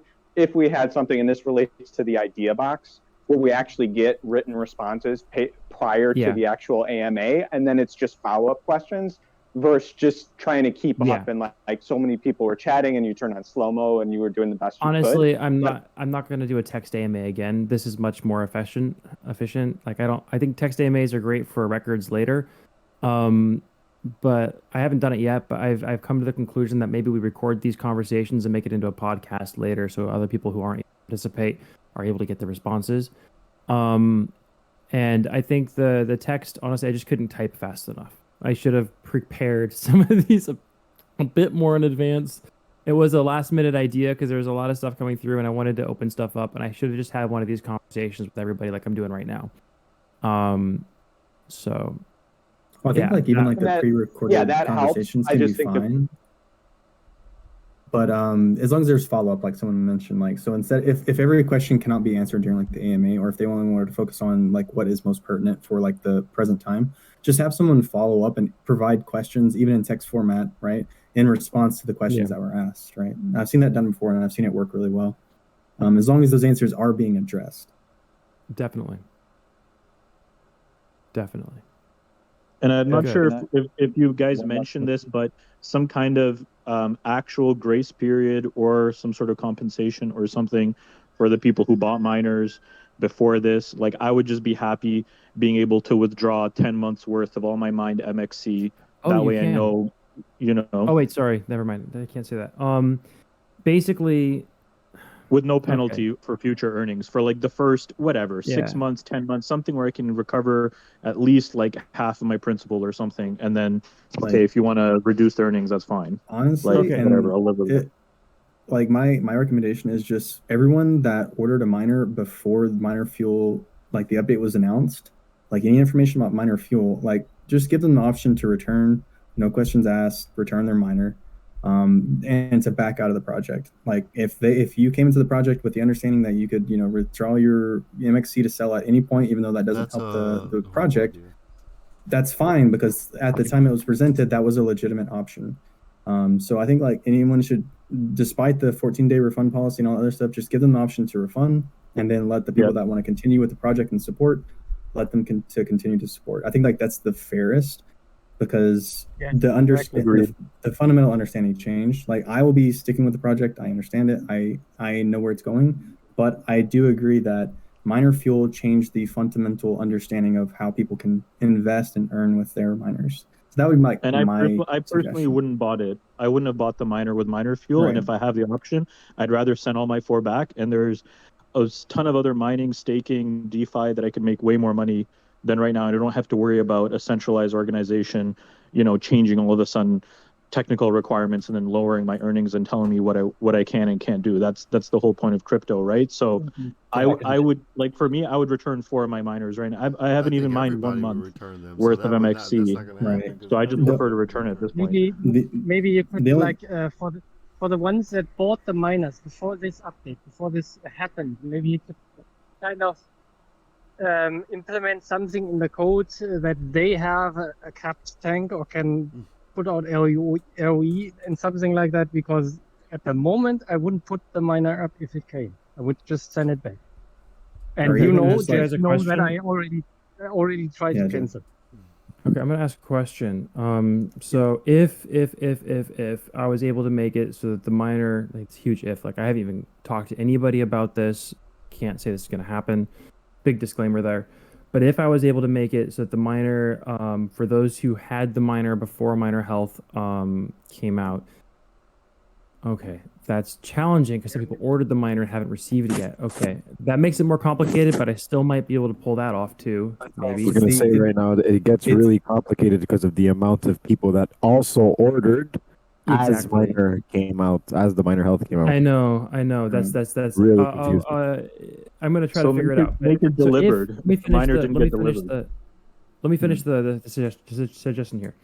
So if the order came in before miner health, would you guys be satisfied or just like say, okay, that's fair if I was somehow able to make it so that fuel didn't apply and the tank didn't grow until after 10 months? I'd feel better about it for sure. Yeah, I would too. I'd feel a hell of a lot better about it. I'd keep all 5 of my miners. Yeah, Jeff, may I speak for a moment? Of course. Hey there. So Because I even though actually ordered. times to sell my MXC, I still want to use it for DHX, all that sort of stuff, which was what was promised I'd be able to do with my earnings, which I now can't. Well, that's also Exactly. the other suggestion that came through. There's somebody else talking, but I was answer that real quick. The other suggestion that came through was to make it so that if the fuel stays within the app, then it doesn't affect mining. And that's, I think, a really good suggestion, and I'm would be a lot trying to better, push not that like. forward. If that's also like I'm looking at the various ideas, that's the most likely that I'll be able to get done. But I'm just bouncing this one off you guys just as well, just because maybe it's possible, and maybe I'm shooting myself in the foot by saying it. But but anyway, there was another guy talking. Yes, Jeff, thank on you. Go ahead. Thank you. So I actually had ordered 5 miners before miner fuel was announced. So I was, in my mind, that's a pretty heavy investment for me. It is. And, of course, just like everyone else, the second I read about it, it was a bit discouraging, and you kind of had to let it sit for you and process it. And as I start to learn more and more, I start to understand the liquidity and the reasoning behind the health being introduced. However, I live in the United States, and one of my concerns that I've brought up in Telegram a couple times is taxes. So the idea of, and essentially, I won't use the word penalize, but it's absolutely discouraging to have the idea that if I had to pull profits from MXC in order to be able to just pay taxes on my crypto earnings, we can all agree that's discouraging. So your proposed plan of 10 months, so at least I can get an ROI, would be incredibly, incredibly beneficial in my mind. I would love that because it would definitely instill a significant amount of more confidence in the project. Not that I'm not confident in it, but it would definitely ease some of the concerns that I have. I definitely understand that, right? It's a huge financial investment, for this. And another reason why I'm really fighting for this is because I'm also American and I know what it's like to put that much money down for something in the States. And I know what the tax system is. So another suggestion that I had that I liked, and again, I can't promise that any of these will go through, was to make it so that the tank grows just a bit slower so that taxes could be pulled out of that more easily. Right. So that was another suggestion that I got, was to reduce the growth of the tank so that people would be able to pull out taxes. But I think the most fair item would be maybe to do that. I think that's actually important. Yep. And then also to do keep it within the app DHX type stuff. Those would also be great. Wait. I'm just curious. I have a question. Do you mind just waiting 1 second? Yeah. That's hot. That was hot. Is it Holland? Am I remembering that correctly? Am I saying that right? I don't remember. Yeah, that's okay. Okay, sorry. So the other thing I had proposed, I'm sorry, but your speaker's like super loud. Thanks, man. Oh. So I don't know if you guys have had a chance to see, but a while ago I had suggested, hey, bud, do you mind going on mute? Someone else is riding a bike, not me. I got it. I muted them. Sorry, Kismet. If you need to talk later, let me know. Okay. Thanks. I appreciate it, Jeff. So I'm not sure if you saw this or if anyone else, or maybe it's just it's not viable and that's why everyone has ignored it. But I had pitched an idea that I thought was a pretty solid idea, and it was to consider fuel being a tiered system where, let's say your miner is between 80% and 100%, then your fuel, that is, then you would be considered at tier 1 full earnings, right? And then let's say you jump down to the next tiers between 70 and 80%. And I don't know what the percentage would be. Maybe that drops you down to 70. So it discourages you from going below 80, right? But instead of it being a solid a solid, consistent percentage equal to equal amount of fuel to your earnings, having a tiered structure may be encouraging so that people would stay above the 80% threshold, still continuing to strongly encourage a large amount of liquidity, still encouraging people to hodl and make the price going up, while also allowing us to take some profits along the way, in my case, to be able to pay taxes, or just because I want to pull out some profits without penalizing future earnings. It's just an idea I had. I wanted to share it, make sure that you heard it, because I think it's actually a good idea, but of course it's my idea and I'm tied to my own thoughts. Well, I definitely appreciate that, and that I think I mean I think a lot of ideas are really good, but I think that goes along with what I was saying earlier about trying to make it so the tank would grow a little bit more slowly, so that people are able to withdraw like the top. But this goes in the other direction, where it's instead of making the tank grow more slowly, just making it so as long as you have 80% in the tank plus, then you're just fine. So I think this would actually be easier to develop. I also think it's easier to you do like communicate. tiers. I'm Sorry, sorry, if Bud, you what was can that? do tiers, if you can do tiers, then there's a flaw in it. Like the first one, the first time you got 90%, you're not going to be able to recover. Then the next month you're going to withdraw even more. Then that's going to go to 70, and then you're going to see yourself going less and less and less every month, because the production is not equivalent to how much you actually withdraw in. So the tank would have to grow a little bit slower. So I think the best way to do it is if you keep the fuel within the app, like as a whole, like you reinvest the MXC in a system, then you're gonna help the ecosystem. You're gonna help everybody and invest in DFX and whatever. But again, if you allow people who have multiple or even like per miner, like just withdraw up to 30% a month of the whole revenue. Just like, for example, you can get like about $100 a month, then you can use that $100 to actually give it to the people who host in your miner, if you have a lot of them, or you can actually pay for your taxes. That's my idea. Okay. And then you get your miner and you keep it going until like whatever the project goes solid. I have another suggestion.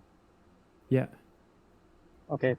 So I bought this machine for like 2,500 euros. It's considered an investment. The tank that I bought basically now should already be filled with some coins that I cannot take out. Can you follow me what I want to say? Yeah, Normally, not if exactly, but continue. I'll see if I can figure it out. Okay. If I buy something like a bond or a stock, I get a certificate of ownership, and that has a certain value. Or if I invest in an ETA or something like that, I get. Damn, my English is failing again. What I want to say is the tank that I bought a thing with a tank, and this should be full. This tank should be already filled and with locked coins, because you could lock them for 10 months, 2 years, and after that they're mine. That could be an incentive to put the thing up. And everything else, like DHX mining, BTC mining, is then the reward, not the MXC itself. So locking token in the miner from the day one, so you know exactly what the ROI on the miner will be after a period of time. Yeah, maybe not. I'm not buying the miner. I buy the pre-filled tank. It's filled and it's locked in a contract for 2 years. I can't touch it, so the miner stays at 100% all the time. And the other stuff is my incentive then. Bitcoin mining, Dodge, whatever comes next, is my incentive to keep the thing up. Okay. And if I want to earn more, I can still put in more, lock it again for bonding to DHX, to Bitcoin mining, whatever, and then I get more. That's the way you could get rid of the $14 a day, because I can see someone did the math in the Discord chat with all the miners, $14 a day, all the miners that are in pre-order. I don't think this can work in a long time frame, because where should the coins come from when the 2.7 billion are gone? If you touch the coin, if you touch the code base and change it, then it's doomed. I like the Because suggestion. kind of like, yeah, you go. Somebody else is unmuted now, and I'm curious. TSG? Oh, is it TSG? Yeah, the little icon said it wasn't, but I it know. I doesn't just matter. have to scroll quickly to figure out who it was. Yeah, I'm on the mobile phone app, so I can't even do that. Amazing. Because right at the moment, why should I put it up, and why should I bother with DHX and all the other stuff? Because I could just buy MXC and hold it for a month, and maybe it's at 5 cents or $2, and then have my win.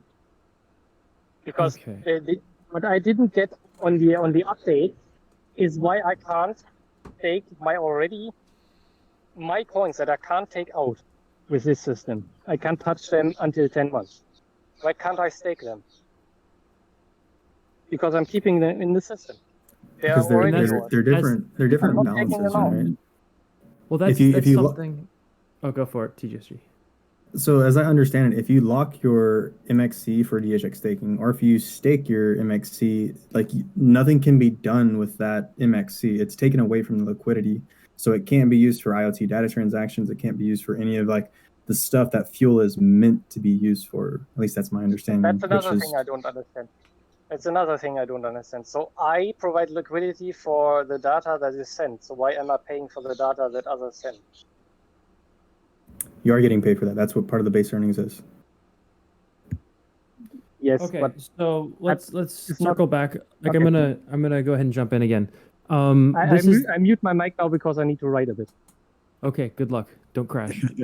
If you crash, let me know so I can call services. Okay. All right. It depends where you're based, because I'm in Germany. I don't know where you live. Naja, wenn Sie wollen, können wir mal auch Deutsch sprechen. Ich bin auch in Berlin. Naja, in Berlin. So, okay. Okay, so I had to do that. Guys, please remain in English. I'm sorry. I just wanted to. I like speaking German. Anyway, so the key suggestion, right, that I'm getting, and I'm hearing it over and over and over again, is opportunity to have the fuel work towards other items, right? That's the first suggestion I'm getting, the top suggestion, and that's the one I'm trying to find a way to work with, right? The next suggestion, simply because taxes are difficult to manage with crypto and different countries have different tax structures, it would be nice. In fact, it would be, for some people, even essential for us to do this. So I'm going to push hard on this one as well, to make some way so that some token can be pulled, especially to pay taxes, from the app entirely. Because, I mean, not everybody has the capital in hand to cover the taxes on the earnings. Like one thing that I'm like, if you're working and you're offered to be crypto, right? And they're like, we'll give you this bonus if you do that, and you don't want to take the bonus because you're taxed at the value of the bonus the day you get it, right? It's like no, can't pay the taxes on that. So you just exactly say no. the situation in Germany with taxes. Yeah, like it's one of those things. Have to tax every coin that's coming in. Yeah, especially here in the States, guys, it's pretty rough. So excuse me, Jeff. Thank you for bringing that up and for going to bat for that, because that's a big one for me. I appreciate you. Same Definitely. For Canada. It's the exact same for Canada. At the day that you mine it, the fiat value on that day is what you have to pay taxes on. So this fuel, the number one thing above the earnings, everything, we got to figure out what we're going to do for taxes and how to withdraw without getting penalized, at least to cover the taxes implication of that. Okay. So that is a key item that I'll bring through. In other words, I can't promise it'll be deployed. Like, I am not the sole decision maker on that, but I think it's good feedback and I think it's relevant. And that as well with the ability to pay in additional items. Yeah, I'm looking at this committed 3D and I don't know. He's doing this personal AMA and I don't have time to be part of it. So I'm kind of not wanting him to do it. Am I allowed to stop? I don't know if I can stop that. What do you guys think? I mean, is that not an official MXC? No. I've seen that. Everybody can do whatever they want, but just make it clear it's not an official MXC statement, and to wait for the official MXC communication channels. Okay. Which one, Jeff? Committed 3D. I have never heard of that in my. Oh, Maybe yeah, marketing I is think he's something a I've never heard of. YouTuber. Yeah, you Oh, guys he is a used him YouTuber? too. You guys sent him Okay. a message too a while back. So I'll leave him alone. Well, what is this, guys? AMA? Is it like an official video? No, isn't it? No, it's just not it's just official at community all. talking with community, and as long as he's being sure that he's letting people know it's not from an official, right? Like, I don't see like an issue with that. He's just sharing knowledge, but Okay. let the community moderate that. If he says wrong things, then they can downvote. They can call him out. They can make sure that he Yeah. knows what he's talking about. And please do that, guys, because I am already spending a lot of time away from my family right now for this, and I can't be online for that too. But yeah, that's the next thing. Actually, I wanted to, before I close out, I wanted to ask you guys a favor. If there are any Reddit pros in this group, I could use some coaches for our person managing Reddit, right? Just a couple people who are willing to have a conversation with her about Reddit, because Reddit's a beast in of itself, and you're not in it, then you don't know how to work with it. I think So they suggested you to have DOJ stand as a representative of the community. I'm not sure. They are here. Maybe they can accept it. Maybe they don't. But I think we all agree that they're good candidates for that. yeah. If you want, Well- you can have Roxanne reach out to me, Jeff. I can help her out. Okay, because that's the thing is that if you're not familiar with Reddit, you tend to make decisions based on what you would do with other platforms, and it doesn't fit in Reddit. So, Tavern, thank you. I'll have her reach out to you, and then if anybody else wants to provide some fare, she's also very new, so don't slam her about minor health, but just give her some good feedback on how to work with Reddit. That'd be super appreciated. So we can avoid any future random deletes of messages that could be good feedback. One last before you close up, if you don't mind. Yep, go for it. So since I'm a new miner, and supposedly I'm within grace period of 90 days, that's per miner or for the whole app? Like if I do one ad a day, that's gonna be each day, each one of them is gonna start 90 days of grace period. So on 89 day, can I pull the MXC from the fuel and put it towards DHX or MXC staking, and I'm not gonna be like penalized with the fuel? Okay, so the Or way how the many grace times period I can clean up? functions is also unclear, and there should be an article written on that. And I'm sorry I haven't written it or gotten it written or whatever I'm supposed to do with that. That'd But be great, so at least one or two let me as let me well. clarify the grace period real quick. If you guys can pass this forward, or maybe I should put it in the FAQ. Basically, the grace period from the day the miner starts. Right. From the day the miner starts, the grace period begins. It's specific to the miner. So what it looks like in the code is it looks at the date and time it was first registered, and then the grace period starts ticking down for that miner. The grace period is intended as a training period to help people optimize their miners, right? So they can optimize their miners and they can learn how to work with it so that they're not penalized from day one. There's one thing about the grace period which probably should be changed as well, so I'll write that down as my own suggestion, is that the tank continues to grow during the grace period. Write down, grow. Can't that be a good thing though, Jeff, in terms of eligibility for NFT and governance tokens? I mean, it should be. I don't know. I want to make decisions up to the community. Right. Like, that could be a good serving thing. the network should not equate to the grace period or not. What was that? It should be entirely separate. Like your fuel tank shouldn't have any effect on governance or any of that sort of stuff. It should be irrelevant. Like if you're supporting the network, you should have all the perks that allows, but being like penalized, during the grace period by the fuel tank and all that sort of stuff isn't really appropriate. I wouldn't think, if it's supposed to be a training period whereby people are allowed to sort of mess around, maybe make mistakes, but like work it out. Yeah. Then fuel shouldn't be part of Or that. maybe the fuel that you have shouldn't be the MXC token itself. Something like Ethereum or the other cryptocurrencies have something like gas fees. Why does it have to be MXC? Exactly. That's the whole problem with it is it's very much, it seems like it's a penalization for using the token that you are mining, and you're supporting the network, you're being paid in the token, but you can't touch the token, because if you do, well, guess what? Now, we cut your legs off, right? So You should be able to use that token to do everything involved with the network and with the miner. If you can't do that, what's the point of having the token? So you're getting paid two different ways with your fuel, right? You're getting paid, part of it is from coverage, right? Which is now, since it's 50% fuel, 50% the rest. Part comes from you're getting paid for providing coverage for the network, as I understand it. The other part, you're getting paid for providing liquidity. So, I mean, if you take that liquidity away from the DeFi, the IoT data market and stuff like that, and you put it into staking, well, you've made the decision. You don't want to get that base earnings portion, the 50%. So now, because you've calculated it that you'll make more money from staking, or you've calculated that you'll make more money from DHX or from these other upcoming Uniswap. I think people, they keep looking at the base earnings, and how it was that no matter what, you got those base earnings. That was not sustainable for the company. Eventually, they would have run out of money if they had to pay that to literally everyone. So from what I understand, we have to make the conscious decision. Do we want the base earnings, which can be more than some of these other programs, depending on how much MXC you have, or do you want to withdraw your fuel because you've, like I said, you've done the calculations. Now that you have, so say that you have enough MXC that, hey, now I make more money with staking. Financially, it makes more sense to go with the staking or with the DHX or with whatever it is. But that's so whenever they told us it's our choice, that's the choice they're talking about.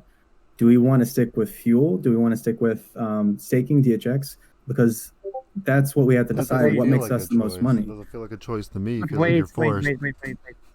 At the current moment, all those nice features that will eventually come or don't come, I don't know. Yeah, well, they're purely based on what they're saying. It's not even implemented. The dots thing is just in question because you have to put money in. The BTC mining is in the test phase. You have no choice at the moment. This should be on a later date. When even after the initial data transfer starts, maybe then you should implement those other things. Not before. At the moment, those are all catchy phrases. It's like I have a That's thing why at I was home. focusing on staking and That's DHX. not doing anything. Because you can do DHX and staking right now. If you have enough MXC, those percentage returns can make you more than the base, right? So in my mind, the way I look at it, I think of the base function almost as if it's kind of like it's not, right? This is a bad analogy. I'm going to say that, right? But in my mind, it's like the base earning is kind of like the subsidy that everyone receives, right? It's almost like a universal payment. But if you want to, maybe you want to get an addition, like a job, right? So even if you want to think of it as like welfare and getting a job, you can get welfare because you're still able to, be a productive member of society. But if you chose to get a job, you can make more money, right? You lose the welfare, but then you're learning a skill, you're doing something, but you can make more money. But I guess this is the difference bad between analogy, but the mining and problem investing, is, isn't it? not Really? a case of, can you make more money or doing whatever. It's if you're promised, okay, you're going to get this money no matter what. And then where suddenly you're it going to make turns more out, money oh, by the way, you staking. You're don't not going get to it make anymore. no more money staking. We were told that we would have the option we have to be very specific in what you're saying to people. We were told we would have the option to make $10 to $14 a day. We have that option. They specifically stated that we were never guaranteed $10 to $14 a day. Those were user reports, and they've been very consistent. videos, right? The amount that we made every day. That's just how they got out of guaranteeing anything. That nobody would buy a miner if they were saying, hey, you know what? At any point, we can just shut off the switch, right? I agree that they needed it as soon as they knew that we were going to miner health, and I've told Aaron this. They should have said, hey, this is what's coming. If they knew the date that it was going to happen, they should say, hey, in June, we are going to be switching to miner health. This is how it's going to affect the project going forward. This is the information that you need, right? As much they needed to give us that information back then. And Jeff's talked about it. We've talked about it. Communication needed to be there. But guys, you can't the purchase. Otherwise, you wouldn't have purchased it if you exactly. That's why I said even on the website. This was even on the website or on the old one. Right. The 14, Yeah, because 10 it to was on the $14. website I itself. saw It it was on from the official website. sources. Wait, what was on the The website? Wait, pictures hold of it. on. Just Brock. What was Sorry. on the website? I think I remember the $10 to $14 on the website. That would be unlikely. Underneath the multi-token stuff. That would the be unlikely. MXC.org hasn't changed. It's only only Matchx was updated. Matchx There's okay. If you can like you know it won't still be there, but it should be on Web Archive. Right. Yeah, I have to look if for you it. I'm find not that, sure. you've gotta send it to me because that's a mess. Because that should never have been there. Like there's one thing that if somebody comes to me and says it gets peddled in Telegram a lot. That's also something. Telegram. Well, yeah. You guys want to know something? Actually, you want to know something about Telegram? But Telegram, it was peddling like $14, something like that. Everyone was saying Bro, that. I'm in Telegram every single day. They've always said 10 to 14. Everybody has said it, and here's the reality. Here's the reality. The 10 to 14 was an assumption, but what should have happened from MXC from the beginning was saying, "Hey, guys, we can do in a range of $0 or $1 to $5 a day, and use that as your expectation, and then the community wouldn't have been so outraged." But the problem is everybody is saying $10 to $14 in Telegram. That's the only reason we bought it. Let's be honest. If this thing, even if the nobody was YouTubers making did that. even Well, the problem is look at the YouTubers. It's always $10 to $14. It's going to make you $1 a day. So let's it's not $1 a day. So let's go back to the source of that though, right? And it's because the community was not told of miner health. That's like the biggest issue, and we all agree on that, right? Getting the information as soon as it comes out, so that we as a community can make investing decisions to the best of our knowledge, right? If everyone would have known 5 months prior, the biggest issue is we would have been health. saying We that, weren't right? told But about if it. the This is community minor only health. knows, We don't like please minor let me health. finish. That's the If biggest the issue. community only knows 10 to 14, that's the only thing that the community can share. But if you see, like in Telegram or in Discord, as soon as the new information came out, people started saying, okay, this is what we thought. It's no longer 10 to 14. Now you have minor fuel. But it's hard to blame the I community think for an saying 10 to official 14 statement needs to come from when- MXC for an earnings, because they're using this this is my problem. They've used the community as a scapegoat. Oh, we never said 10 to 14. We don't guarantee anything. Well, no shit. Nobody's gonna buy the miner then. Well, this is what should have happened, right? Yeah. Let me just jump in real quick. Jump in real quick.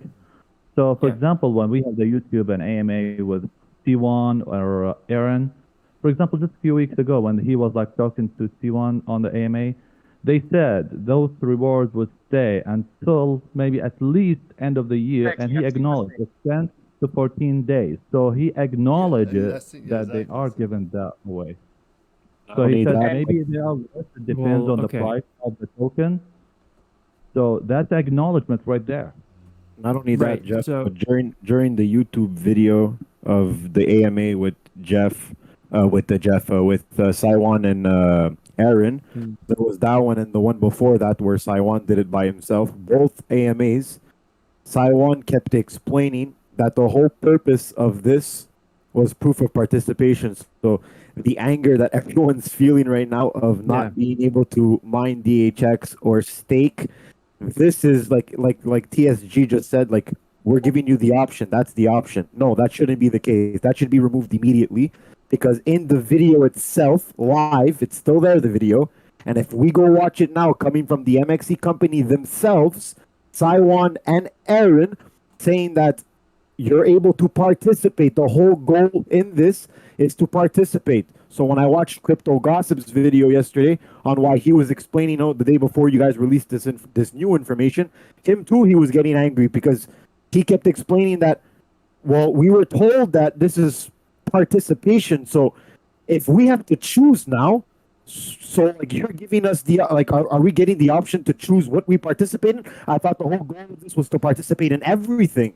So like if we're always losing fuel, I get that if we would have been promised, like the whole point of this is lack of communication, mixed communications, and then when people come into the Telegram, they say something else, and then MXC forgets back to what was originally said and remove that statement. So like that AMA should be removed, because when we go back to that AMA, it keeps saying that we should be able to participate, we should be able to stack and mine DHX, use the fuel fuel shouldn't be able to. Additional. Yeah, The and key word another here is thing is the additional. growing You'll fuel have tank. additional earnings, if you take out right? money, Not you'll never. Yeah, replacement. The fuel was tank's supposed to constantly boost growing. your earnings, not cut them in half. Right. The word was boost. All right. They use the word Let boost me in every single one of their let me websites. jump It's in. boost. Let me jump in.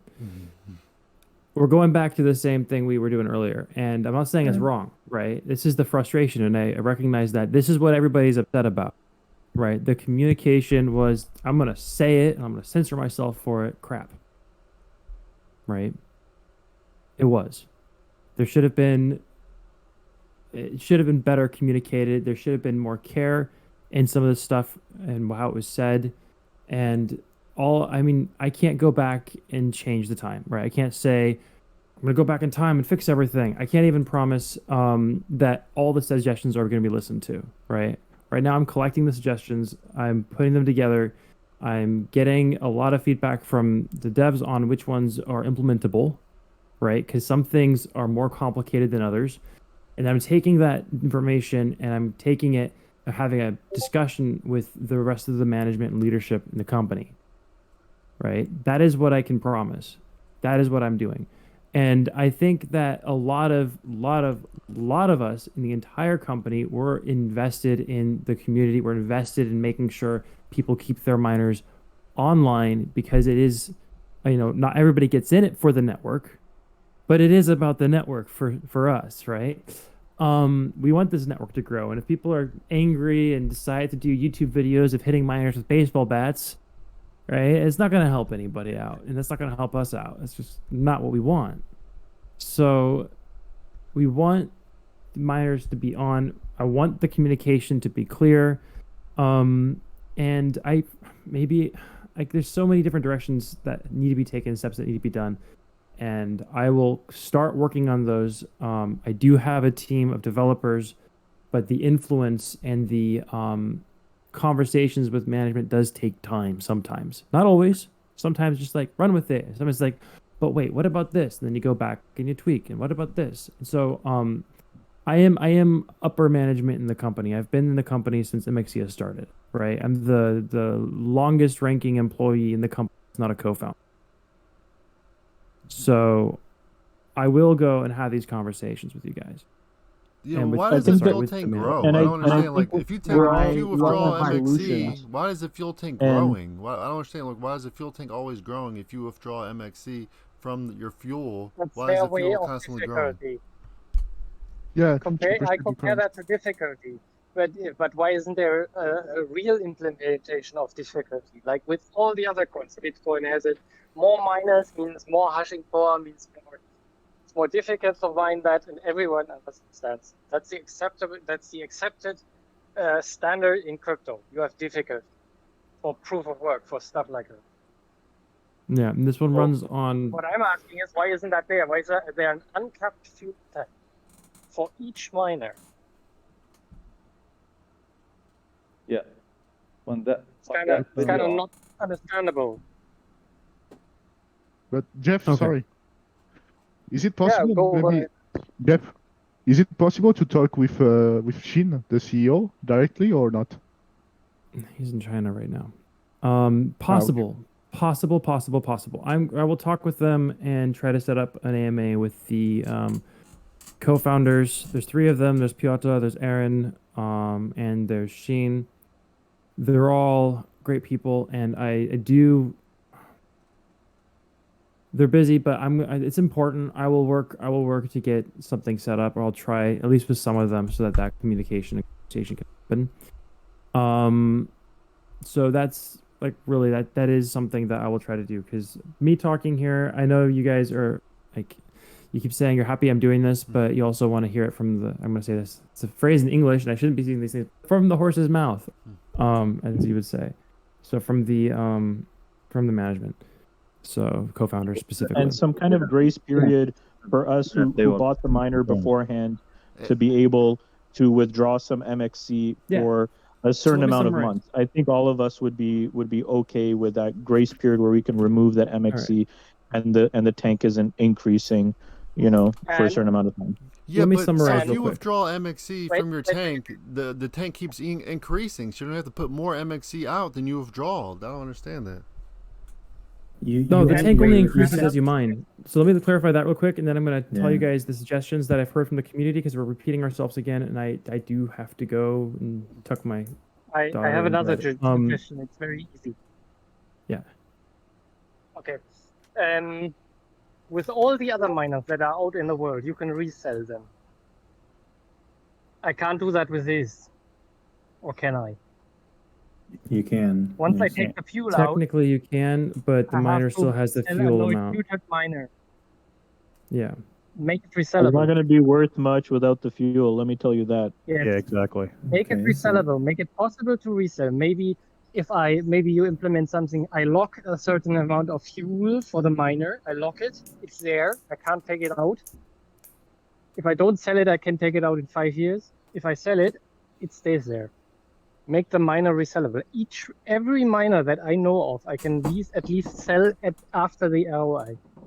After I reach my goals. After I don't want to participate anymore. This I need You to can solve it. assign that fuel tank to the person. You'll have not to for refuel the full tank and then sell it with the fuel that it's got in it Yeah, as an but added cost. there was So another- no one will buy it off there you, was but another you reason can I Jeff, definitely do it. Let me just try to do a really quick suggestion as well. Just building on top of that. So why don't we would it be feasible to just make it to where we earn $5 a day, 5 to 7, you split it down the middle, and then that gives us the choice on how we want to use our MXC. So if we want to fuel our miner, right? Like instead of capping it and leaving it as is, come up with that amount, and then if you fuel it up to that amount, well, that'll increase your base earnings. That provides liquidity for those projects, and then once we get to that certain amount, right? It's basically flipping the script. So you reach that cap, and then you start making those max earnings, and then you can direct your MXC towards other things. But have our MXC go into our MXC wallet, and then we can either choose to get involved with fuel. We can get involved with DHX, staking, whatever we want to do.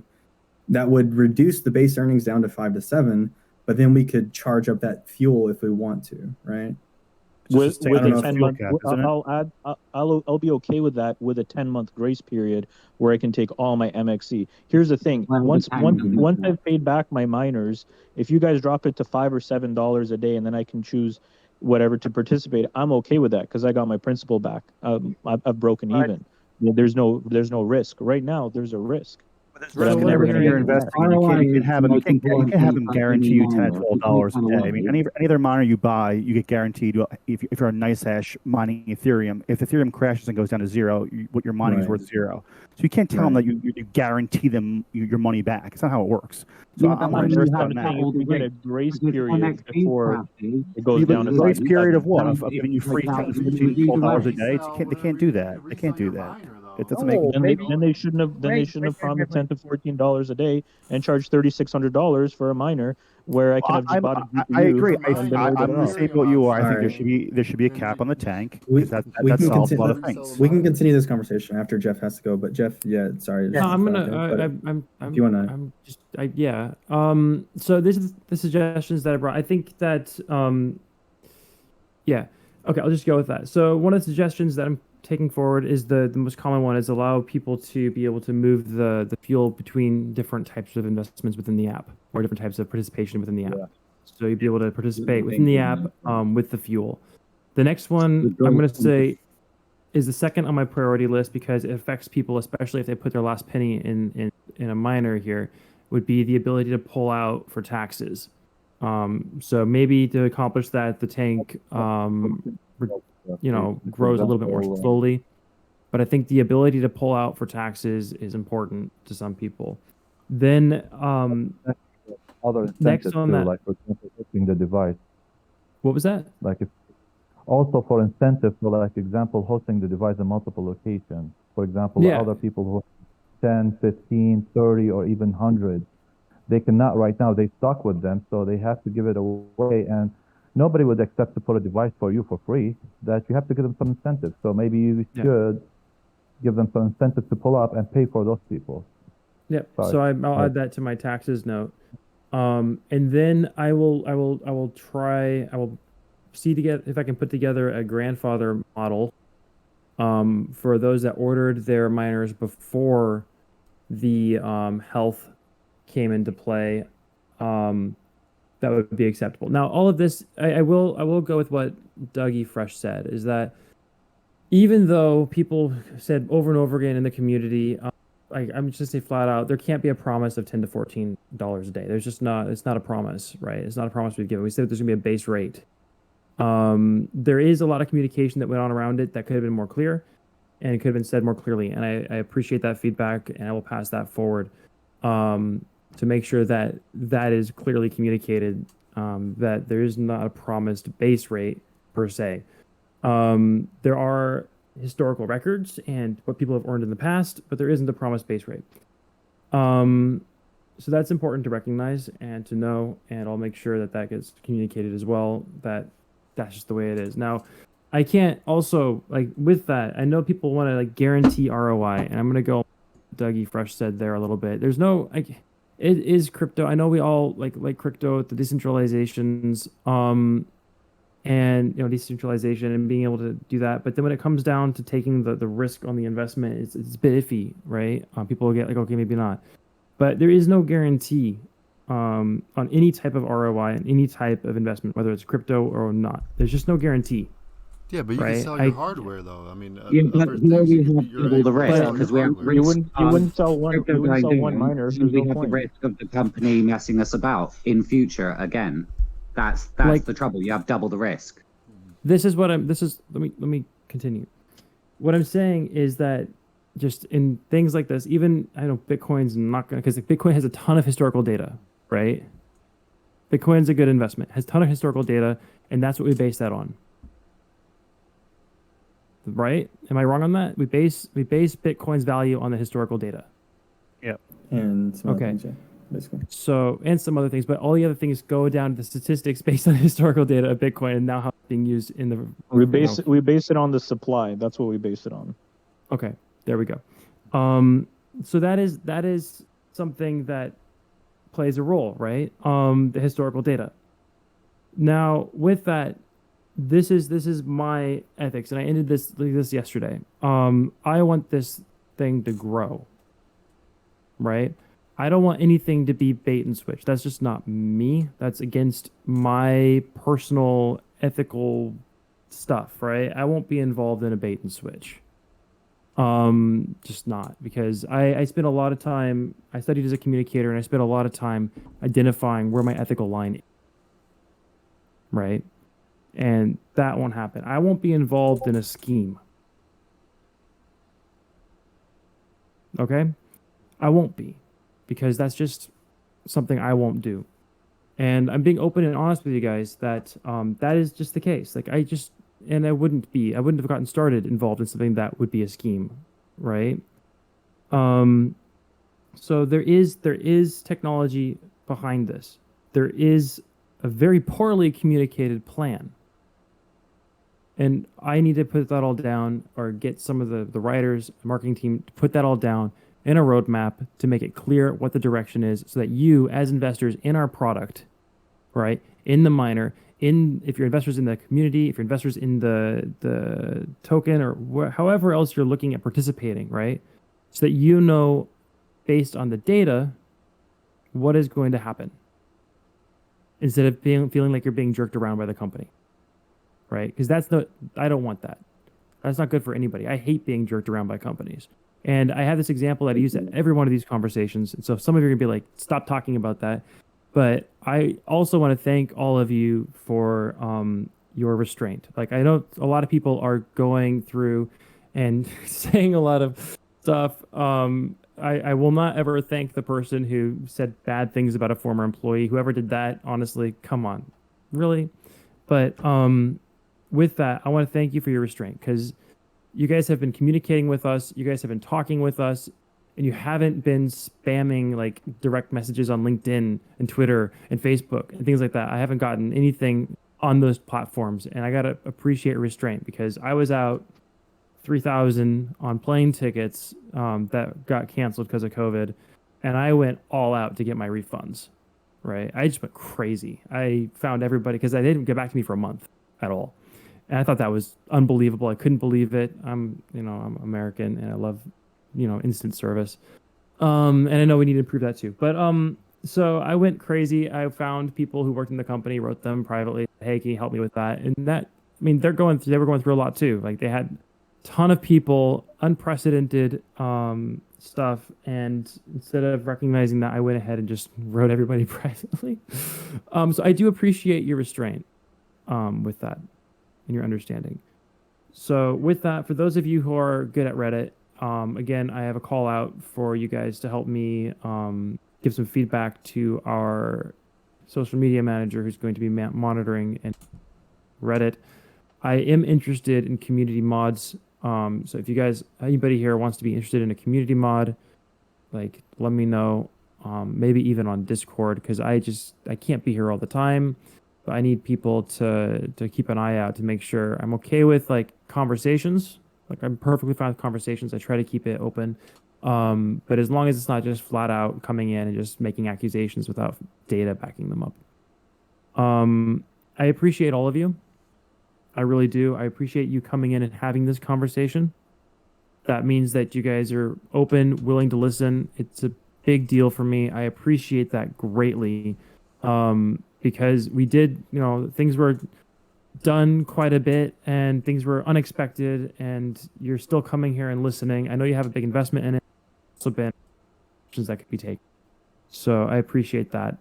Then the last thing I do ask is if you see somebody asking a question that I addressed during this conversation, if you can just, answer that question for them. I'm not asking you all to just go out and protect the company and whatnot, because that you don't have to do that.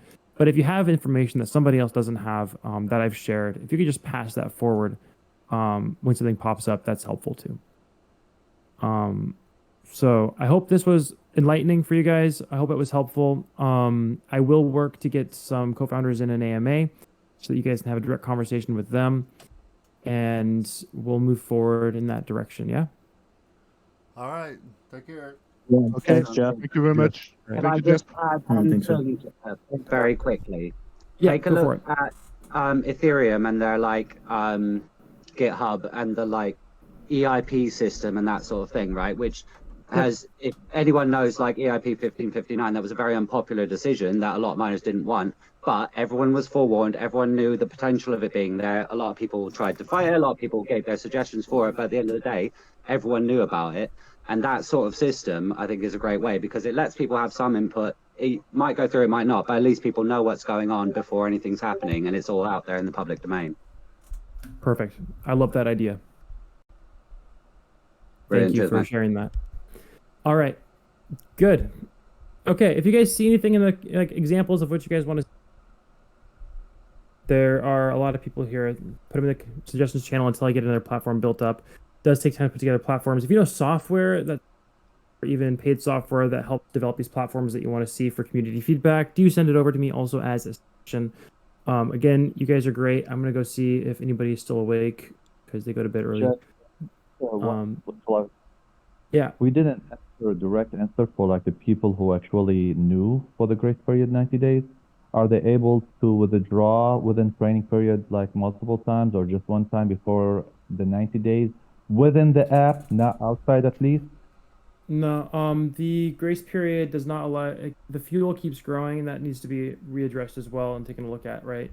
The fuel keeps going, keeps growing regardless of the grace period. The grace period just means it doesn't affect you.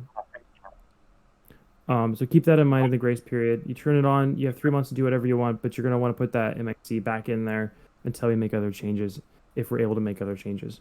So Yeah. let's say I can withdraw it, but still I have to put it back even though I'm in a grace period. Yeah. Okay, so it's But I not think- actually. Is there any thought about actually changing the rewards to if the coin appreciates, MXC goes to 5, 6, you still hand out the same amount of coins per per day per mining? So if it goes to 7, you're still getting 200 coins, 300 coins. So your potential to actually mine more if the price appreciates.